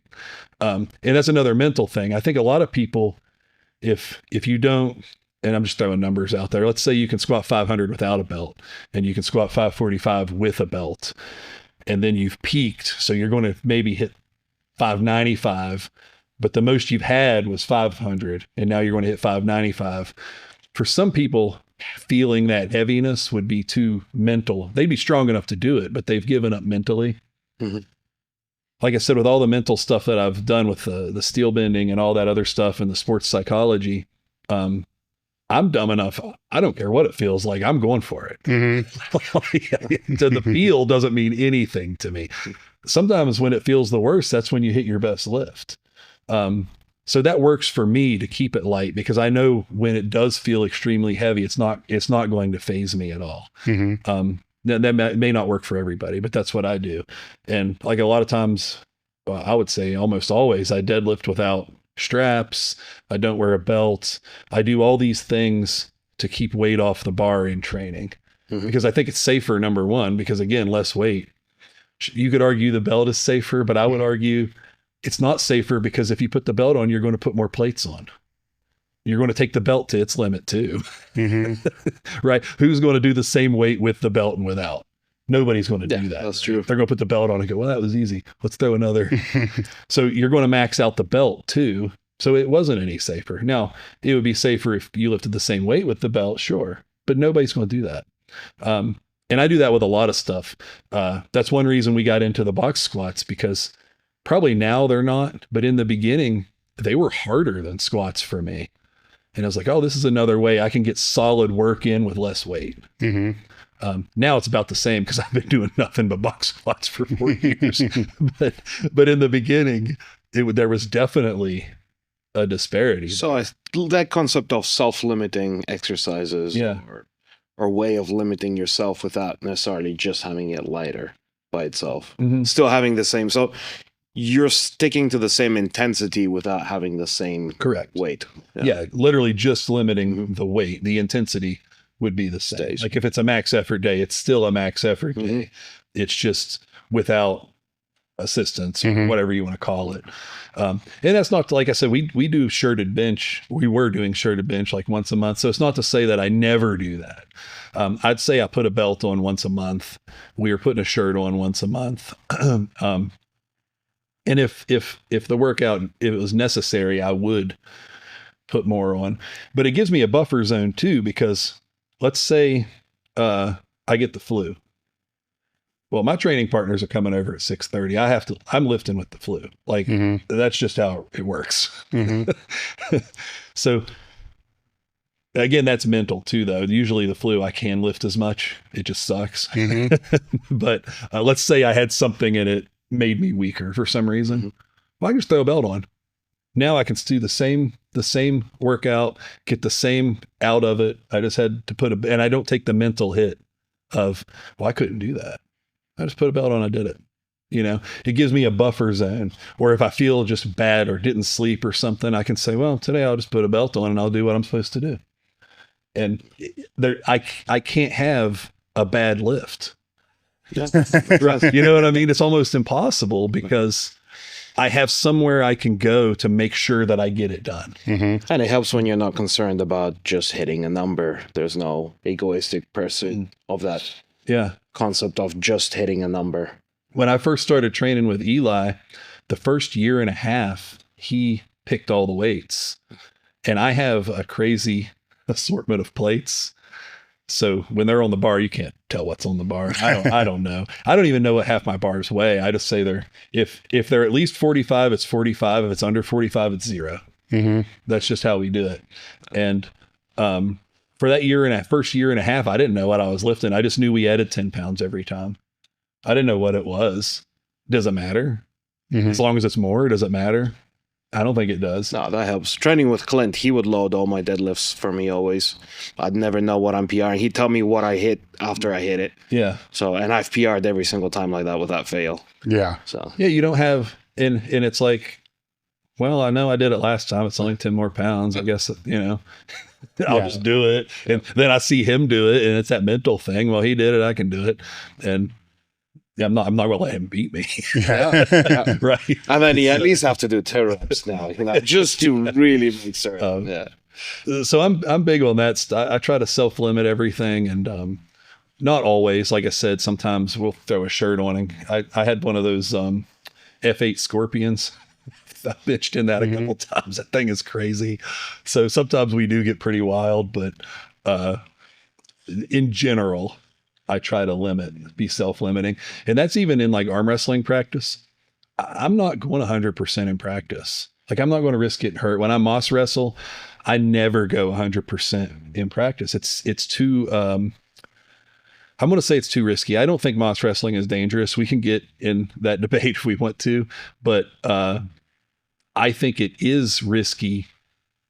It's too risky in training to go 100%. You should be trying to build yourself up and worrying about staying in safe positions instead of trying to win. And if you do that enough, when you are trying to win later, you're safer about it. So how do you approach the max effort lifts or the heavier lifts in training? Because you can just be chill and do a single, right? Or realize this needs to be up a notch because that kind of sucked. And then you have to pull it up. And then there's another notch where you just go ape shit, which probably doesn't need to be, needs to be very infrequent, but there's still different levels. Like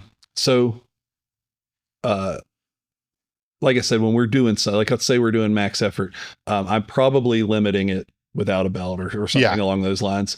But then we add our 10 pounds every repeat. Like I said, when we get close, like if I do a session and I think, man, next time if I had 10 pounds, this ain't happening. We change the exercise. I don't fail in training.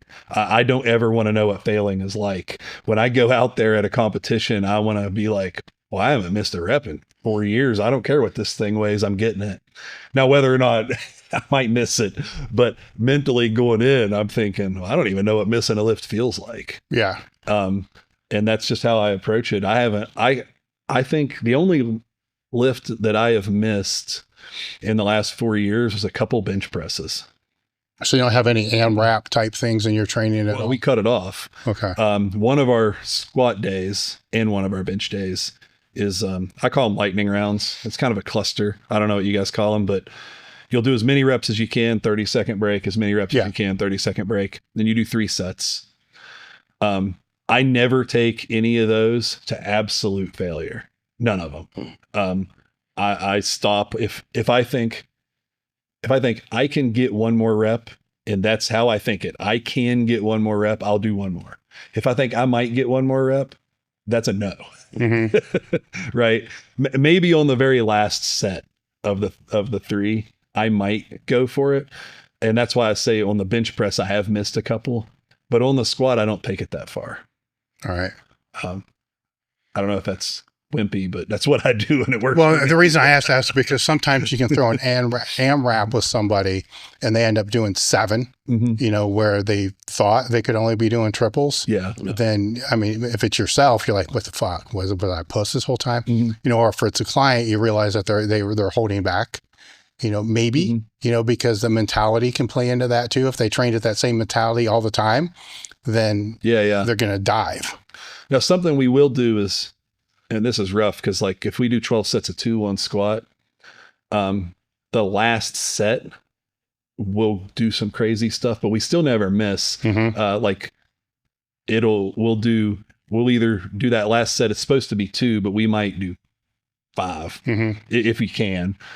Or we'll do something like the first rep. You have to do it it has to be the fastest rep of the day. And the second rep, you're going to pause on the box as long as you can. So it could be 3 seconds, it could be 30 seconds, and then you got to come up, and that kind of blows us out at the end. But again, you got to make sure that you get it. And we have like a thing, if you fail, your training partners aren't going to let you. You don't want to miss a rep. Okay. so you have to get it or you'll never hear the end of it. Yeah. So I always make sure there's a little in the tank. And I know there's some debate about that as what makes you stronger. But so far we PR every session. Now it's volume or repeated effort PRs, but those add up. And I think it works, and it helps with recovery. If you stay out of that failure zone, you recover so much faster. Yeah. And I'm 43 and that slows recovery. But then also the bigger you are, you know, you recover slower. Yeah. So there's a lot more to recover. There's more meat. You're trying to build up more meat. And so I try to do everything I can to make sure that recovery is as fast as possible. And if it gets to a situation where, you know, maybe my recovery, I don't know, I guess it would be too fast, but like if I'm recovering so well that I'm like, well, maybe I should have done more, I'll just add another day of something versus killing myself on a singular lift. Does that make sense? Yeah. Did you have any questions for him? I guess given your whole range of everything that you've done and your coaching, going back to an earlier time, would you have studied for something different that you think would be more beneficial to what you're doing overall now? You mean in college? Yeah. Because I know you took up the sports as pretty much more of a minor rather than a major subject. I probably would have pursued a college with where the strength and conditioning was maybe the major, although I'm kind of jaded on college, to be honest, so I may not have went at all. Okay. Which is a fair answer too. Yeah, I'd really have to think about it, because what's funny is, so I have a degree, and I think at one point I had 7 different like strength and conditioning or personal training certifications and Olympic weightlifting and all these certifications, and nobody's ever once asked me about them. So I'm like, well, did I really need to buy all? Like, you know what I mean? And most of them you're not learning that much. You're literally doing it for the paper or the whatever you get. Like I was American Council on Exercise certified, and I don't think I learned anything in that process that, like, not to sound arrogant, but that I didn't already know, because I was taking college classes, I was training, I was talking to professional strongmen, I'm doing all this stuff. My roommate was a strength and conditioning coach, and I didn't learn anything from that, but I felt like I had to have that. And then I remember thinking one day, like, oh, somebody, I was showing them how to do P&F stretching, and they were like, how do you know this? And I was like, well, I have like certifications and degrees and stuff. And they were like, they have degrees for that? and then I was like, that was the only time anybody's ever brought it up. And I was like, man, like, I really need to do could have skipped out on all that. Yeah, I could have like not paid for this, and, you know, like, I don't know, with the West Side or something. Yeah. Well, assuming the self-study is there, right? Because there are a lot of people that may say, well, screw it, I'm not going to go to college because everybody thinks that's worthless, which I guess I probably do too. But there's still self-study that needs to happen. Yeah, Right. because there's some people that needs to follow. happen. It's not just like you're going to opt out of all education and just go do the thing. Yeah, you're Because right. then You're going to suck at the thing, and you're going to probably hurt people and not be around for very long because you just suck. Where the self-study is huge. Yeah. It's very important. Yeah. I mean, and I'm always, if I go into something, I mean, I go into it like way into it. So I'm studying anyway. That's like when I went to college, a lot of the stuff I already knew. I knew a lot about periodization before I got there. I was ahead of everybody else except for my brother that was in the class. We were ahead of everybody else. They never even heard of periodization. I didn't know everything about it, but from some of the books and stuff that I had bought from Iron Mind and things leading up to that point, I was largely self-studied. And this was before the internet was what it is today. But I was reading and going out of my way, and anybody I met that, was either just freaky strong or maybe they were a coach, I would pick their brain and be like, hey, tell me stuff, And honestly, I think that's the best way to learn. You just don't get a piece of paper that says that you learned anything. Yeah. That's the only downside to it. But yeah, so I don't know, to be honest. I'd have to really think about it, but off the top of my head, I either would have not went at all and would have continued self-study, or I would have sought out someone like Dave or Lou or somebody, or I would have done a strength and conditioning major at a school. But I would probably have to go there and really talk to them and see what was going on there. Time with them. Yeah. Yeah. Because I feel like a lot of those programs, they act like they're for high level athletes and stuff, but when you hear some of the stuff they're saying, you're like, are you though? So yeah, I don't know. That's a good question. I'll have to think about that. Because there's many aspiring coaches, so it's good to see how some that are already good coaches, how they would reapproach their whole step, their steps going back into it. With most, the self-study is already ingrained. That most people I know, I guess I'm dealing with a very biased population, but the self-study is originally not because you want to help other people. It's because you just want to get fucking stronger. Right. Right. And you realize the weak link is you got to figure out how to get, everybody's in a hurry. Like we were too, and they are today. There's really no different. Everybody's in a hurry, so we can sit there and tell everybody, hey, look, it's going to take 10 years or whatever it is. But until you do it for a decade, you don't realize maybe I ought to think past the 12 weeks, or whatever it's going to be. But a decade's that's pretty legit. You don't know anything until 10 years in. That's for sure. I think it takes about that long before you can sit back and realize, maybe I need to look at this as a multi-year plan. Like you said, you put together a quadrennial. It takes a long time for people to really grasp that. When I first came to the West Side, that was one of the things that Louis was kind of laying out to me. It's like, look over the next 4 years. I'm like, the fuck are you talking about? Next 4 years? I got a competition in 12 weeks. Yeah, I was just ready. I was ready to retire, man. Where I got one more fucking year. What the fuck are you talking about? But it takes a while, for that to really lay out, because it's a long time when you look forward to it. You're like, holy shit, 4 years is a long fucking time. But when you look in reverse, like the pandemic was 5 years ago. Right. It's not that long. That wasn't that long ago. Shit. It's if my life is like a gas tank, I got a quarter tank left. Like what the fuck? You know what I'm saying? So it's different perspectives to be able to put into that. I think it's so many people sell like, here's a 12-week program or a 16-week program, and that's what you see the most of. So people can't even comprehend like a year out. Let alone 4. They're thinking they're living 12-week cycles at a time. And yeah, even back in the day when you'd buy some of the books, like, Keys to Progress and Dinosaur Training was kind of like a lifelong kind of thing. But like Ed Cohen's book, for example, the only really laid out part of that book was his 12-week peaking cycle. And not to say that he did anything wrong there, but when you look at that, that's the only well laid out part. So if you took something from that and you weren't able to figure, like if you were completely new and you looked at that, you would think, oh, well, this is the most important. this is what I'm going to go 12-week peaking cycle to 12-week peaking cycle doing the same. And you see that. I mean, that's what people do. Yeah, that's the crazy part. From every conversation I had with Ed Cohen, all the focus he points to is all the stuff that he did in his off season outside those 12 weeks. Yeah. I'm like, why didn't you put this in the book? Well, I think he mentions it briefly, but it's not laid out. It's like very briefly, like this was the most important part. But anyways, yeah. There's a whole other 9 months, into this. It's like that in, and I love this book, by the way, Deadlift Dynamite by Andy Bolton.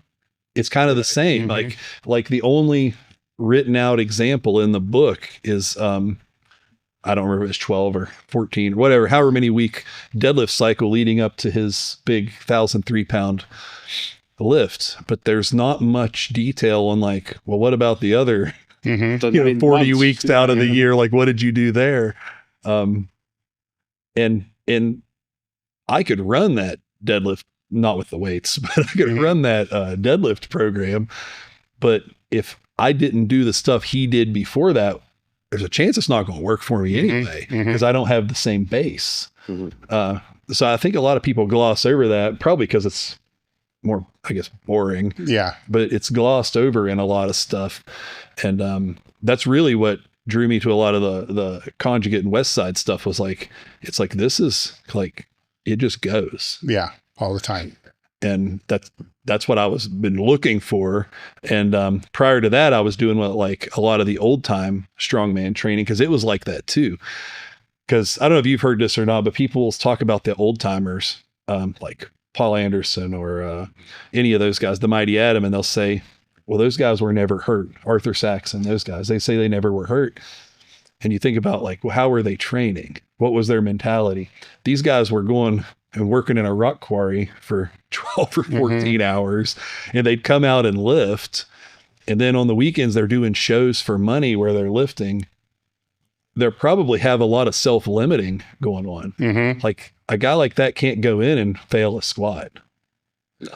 If you have to be back in the quarry the next week. Yeah. Yeah. If he gets hurt, I mean, you know what I mean? Yeah. Like it's like food off the table. It's not like now where, you know, you probably have a decent job and maybe insurance. And if you get hurt, they'll kind of work with you. Back then, if you got hurt, like they might just fire you. Yeah. Yeah. So they had to be much safer. I think that's where I get a lot of my self-limiting from, is because I would look at those guys and read how their programs were, and they were very slow progressing. And that's how a lot of my, not lately, but a lot of my earlier stuff when I was trained, when I first got into strongman and was competing, I was doing those types of systems. And I think that's what kept me from, I've only ever had one major injury. And I think this is my 20th year competing. I tore a bicep in 2015, I think. But I've never had any surgery injuries other than that. My back's fine. Everything's, you know, luckily I've never had anything. Now I've pulled some stuff and messed up some fingers here and there along the way, but nothing crazy. But I think I honestly attribute it to the self-limiting stuff. And even if that self-limiting has held me back a little bit, I mean, how much could it have possibly? 5%. I'd say it's worth it. I'd give up 5% to not have a broken back. Yeah. Well, you may not still be able to do it right for 20 years. Yes. You know, if that wasn't in there, it's over in 10. Yes, for sure. You know, so then all the best stuff would have already happened. Yeah. Yeah.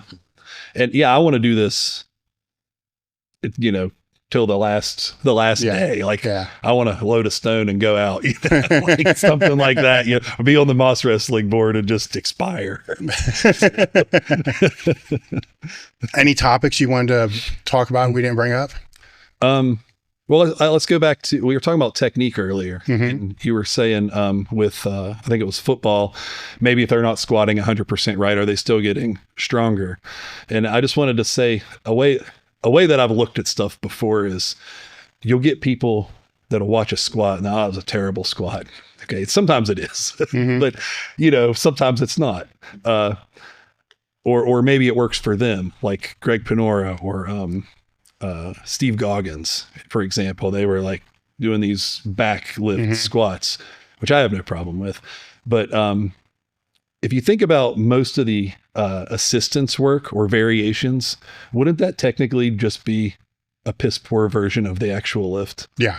So like there's a bench press, but wouldn't a close grip bench press technique, like, wouldn't that be bad technique or reverse grip or extra wide? Like these are, most of the stuff you're doing is just bad versions of the main thing you're trying to do anyway. Right. Yeah. So if you're going to say like, this football player's not squatting correctly, so he's not getting stronger. Well, your close grip bench press will get stronger. So why wouldn't a shitty squat get stronger?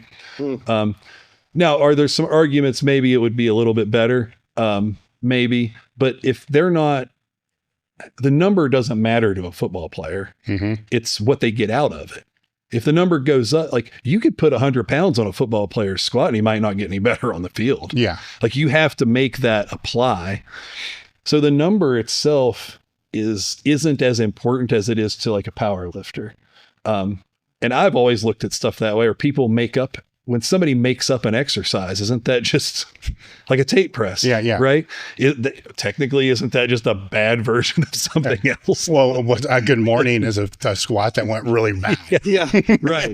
But those things. No, that's a good morning. Yeah. Stiff leg deadlift, right? A deadlift that went really bad. Yeah. But they were. Yeah. And then I think a lot of people will say there's like bad exercises. There are these old barbell lifts. Like James Fuller of Strongman Archaeology does. And people don't really do them anymore because they're not in competition. But I honestly believe most of them have great carryover for most people. And if they would just try at them, they would level up. Things like an Arthur lift or Reed's, Jefferson deadlifts, Jefferson behind the back deadlifts and things like that. But people will act like they're crazy dangerous. And I'm like, again, I go back to load. Yeah. It's the load that's dangerous, because let's say you hurt your rotator cuff benching and you go to the physical therapist. What are they going to have you do? You're going to have something this heavy doing these rotator cuff things. Well, if I just grabbed a 50-pound dumbbell and did that, it's bad news. Yeah. It's the load, right? Because this would be dangerous with enough weight, but the physical therapist is having you do it. So how dangerous is it? You have to be smart about these things. And I think that a lot of people, because you're not going to discover a Jefferson deadlift like day one. You're probably going to discover the 3 big lifts, right? I mean, especially right now in this day and age, if you're like, well, I want to get into strength training, and you punch it in, squat, bench, deadlift are what's showing up. Guaranteed. Maybe weightlifting, but probably squat, bench, and deadlift. And if you do that for a few years, like let's say the decade number, right? And now you're really good at squat, bench, and deadlift. And now you discover the Jefferson deadlift. What do most people do? Oh, I want to see how much I can do. Now you max out on this thing that you have. And no self-limiting like I would. They're putting the belt on, wrapping their knees, strapping in, and going ham on this thing. Well, that's probably a little dangerous. Yeah. But if you approached it like you did when you first started, right? Like I know the first time I squatted, I didn't max out. You know what I mean? I'm like, how do I do this? Right? If you approach all these new lifts that way, but I think people get too comfortable and they think, well, I'm pretty strong. And then everybody for some reason has to know how much they can max out on every single possible, how much can a skull crusher for why? Who cares? Well, the ego gets in the way. Like if it's a Jefferson lift or a Zercher squat or whatever it is, they don't want to do it because they're only going to use 135. Right. So that's also true. Yeah, that will play into it. But they'll break their back trying to do 220. Exactly. Yeah. And it's like, if you'd have just stayed at 135 and you got and you got add the 10 pounds every time or whatever, and learn how to do it. And I think almost all exercises are safe if you approach it that way. Right. But a lot of people don't see it that way. And, I think that's I think that's something I bring to the table with my clients, because nothing is off the table. If I see a hole and I'm like, well, this might be where a Jefferson deadlift could fix it. I can put that in there and I can control the load management. That's great. Well, what's interesting is, I mean, if we flip this to different exercises and you just take a typical meathead and they're doing a preacher curl, they're not going to load fucking 100-pound plates on each end of that the first time that they do it. No. I mean, they can try. It won't work out. No, it won't work out. I mean, they're going to self-limit themselves on a lot of the different things they'll put in there, but things like the Jefferson deadlift or other, they won't, which is confusing to me. Yeah. It's like you'll do it. Yeah, They do pick and choose. Yeah, if it's a barbell, I guess you just load the shit out of it. Yeah. And if it's any other thing, well then, oh man, I'm going to go real light on this because I don't want to fuck up my bicep tendon. Well, strongmen, in my experience, are so scared of, they'll just, like anything, they're like, oh, I'll tear my bicep doing that. I'm like, I've torn mine and it was pretty hard to do. I've gotten over it by tearing mine, and now I'm like, whatever. If I tear my other one, I'll get it fixed. It'll be healthier now. Yeah. And like I arm wrestle on mine, and it's actually, I don't want to give this advice out too frivolously, but I think that anybody that's torn a bicep, once it's good to go, should explore arm wrestling for a little while, because nothing else is going to strengthen that like you just can't hit all those angles in the gym. I mean, you could, but you'd be there all day. A good arm wrestling practice, I mean, you're the whole thing, and it's direct tendon, work. And like, I couldn't hardly pronate and supinate. When I tore it, I couldn't start my car. I remember staring at the key like, why won't you?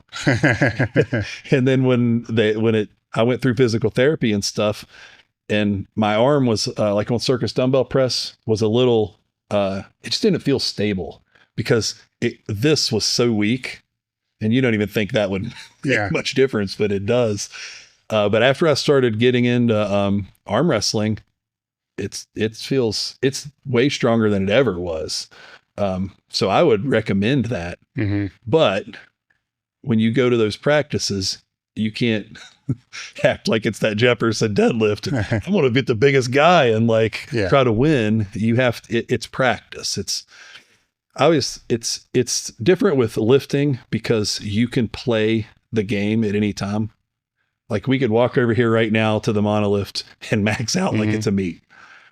Like football, you can't just play a game, right? You can't go, well, we're going to practice, so we got another team, and we're like, how often does that happen? Or baseball even, like you can't play the full game. So I think of practices like that. When I go to arm wrestling, it's like, I don't want to play the full game. I'm going to drill, or I'm going to do this. I'm actively working on something. It's the same with Moss wrestling or sumo wrestling. But most people want to show up and they want to play the game. I'm not interested in playing the game till game day. I want to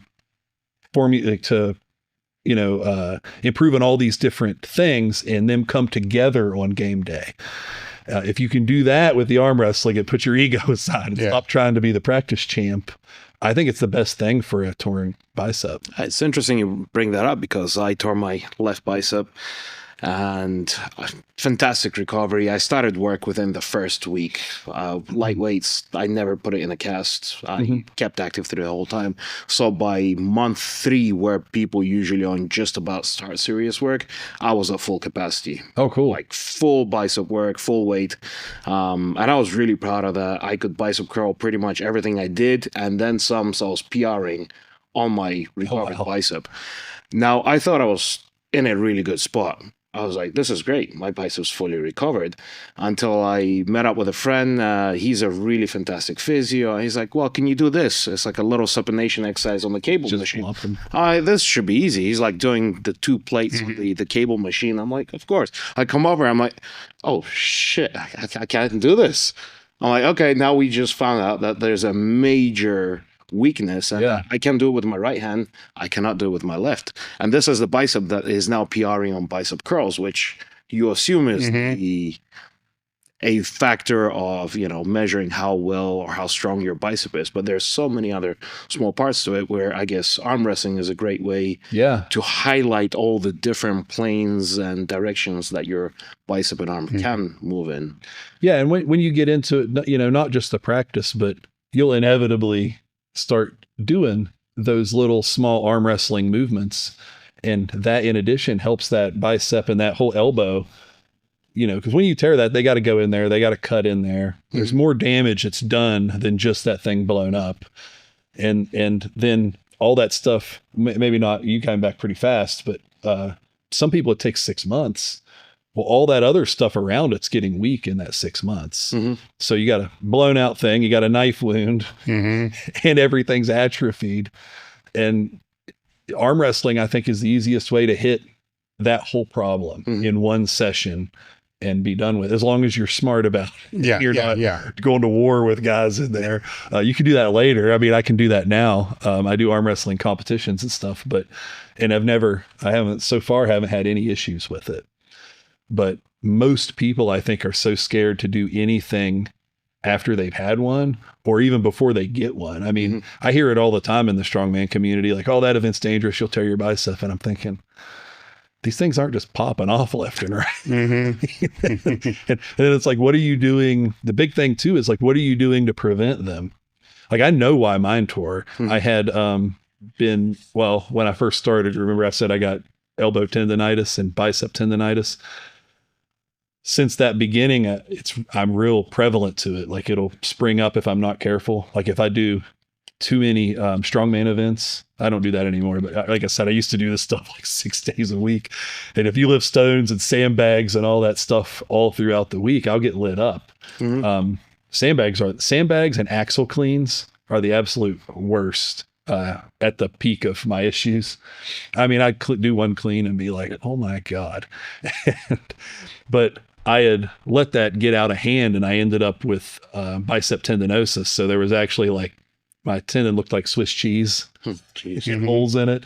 So when it tore, it didn't just pull off like a normal person's. It split in half and then broke. So it turned into spaghetti, but it was because it had holes in it.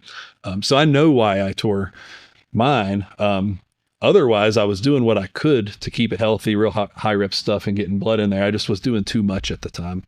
But now I know better. So I purposefully I stretch my bicep tendons out because it'll get super tight from arm wrestling and pronating. Like, you'll end up, you see those pros, they can't straighten their arms out. So I'm like, I can't be that way because I'm not only doing this. Like, I can't deadlift with a mixed grip because that's going to be bad news. So I'll go out of my way to stretch those out and I'll massage in there and get it. And I try to keep good mobility in both and keep that tendon to where it has the ability to stay long. And I go to a great length and I do that with everything. Like, I've seen people this last year in strongman, I think 3 of the pros tore their Achilles tendon. I know the last 2 years. I know Trey did. And there was I think a strong woman tore hers. I think there was 3 last year. And I had never really seen that injury too often. I think I've seen it one other time, but I've never had that because I go through a great deal of, to keep my Achilles strong and healthy. I jump rope a lot. I do really deep calf raises, not all the time, but enough to keep that thing from blowing out. I can go pull any truck or anything and I'm not worried about that thing coming off.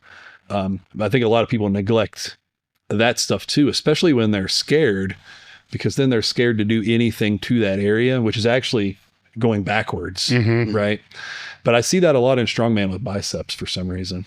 Now, I have that moment of pride for myself, especially with my ankles. And I see people roll their ankle while walking and all of a sudden they can't walk for 3 months. They need a cast and whatnot.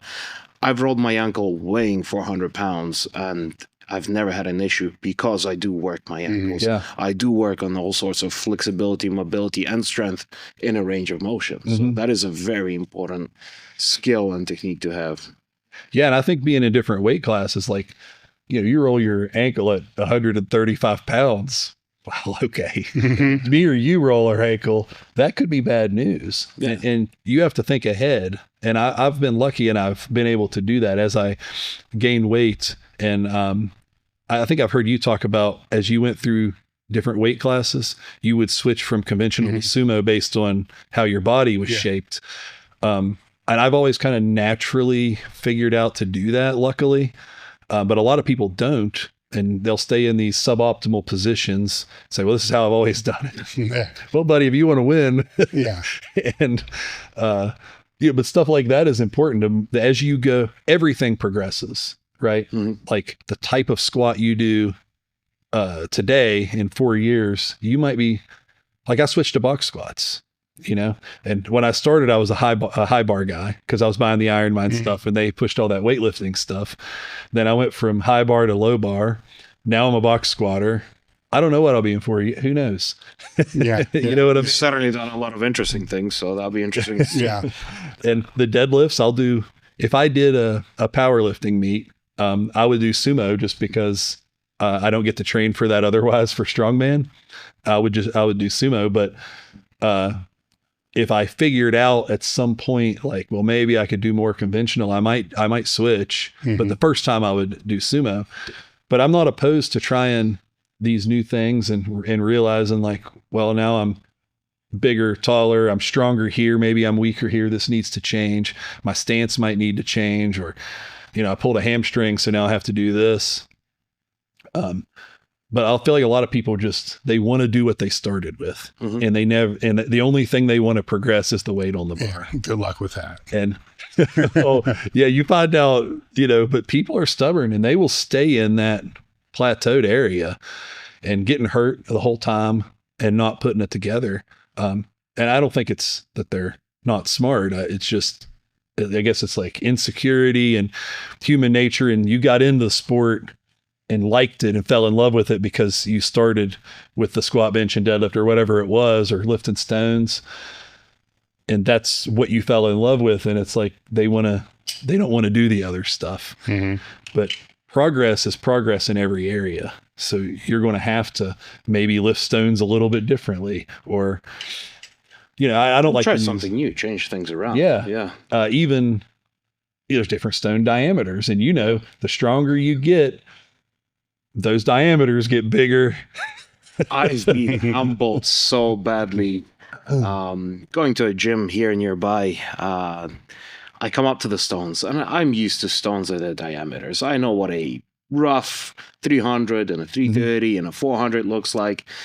And same as you, I don't do stones. For me, I do 2-3 sessions of stones before a competition, and I will PR at the competition. Yeah. Before that, it'll be sandbags, carries, lifts, searchers, you name it, anything but stones. So I come up to the stones, and I'm starting trying the first one, and I cannot break it off the ground. It looks like barely a 300 stone. I'm like, there's no way. What is wrong? Like, is it my bicep? Am I weak? Did I forget how to do stones? And it's a tiny stone, right? So there's no way. I'm pushing it around. I've given it a good 5 attempts where it's just not happening. And a guy comes over. He's like, oh, like, I seen you like trying that. Did you know that's the one with the lead core inside? There's no way. That's like, lead core is like 400 something pounds, but the size of a 300 pound stone, which is just impossible for me to even grab around. It's like, I lift that one all the time. And like, once he showed it, and like, I know that he can, I come up to it and it moves like nothing. So again, that was a mental thing. Mental thing. And like, when you're feeling it, it does not match up what you're actually expecting. But like, different things, different diameters. It's like, I'm good at stones, but a 300 stone bested, not even, it was less than 300, but it bested me just because it was so different in size. But that's, and for most people, they're getting bigger. And if you're in a weight class, for me and you, a big stone's still manageable. But like a 231 guy, when they get to that diameter, it's a totally different. It makes a bigger difference, unless they're one of these the 6'4" and 230 guys. But there's a couple of them out there. But for the most part, they're going to be. This thing's going to look like they won't be able to see over it. But so it's a whole different technique. But that's a progress that is uncomfortable. most progress is uncomfortable, except for, well, I got to hit a PR and put some weight on the bar, but all that other stuff needs to progress.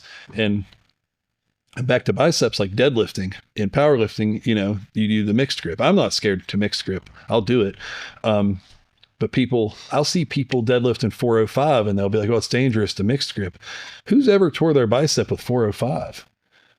Like, you have to be over 6, probably over 7, but I'm going to say 600 pounds before if you're strong enough to lift 600, you know what I mean? Now, if somebody that couldn't lift 600, you handed it to them, they might tear their bicep.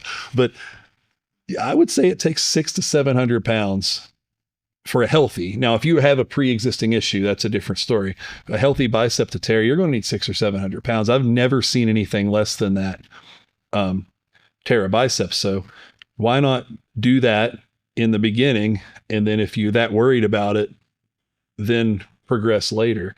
Now you're going to get a new stimulus anyway. Even the stimulus from a regular deadlift to straps, it's a different lift, or a hook grip, it's a different lift. So now you can get that kind of that benefit from just changing things up a little bit.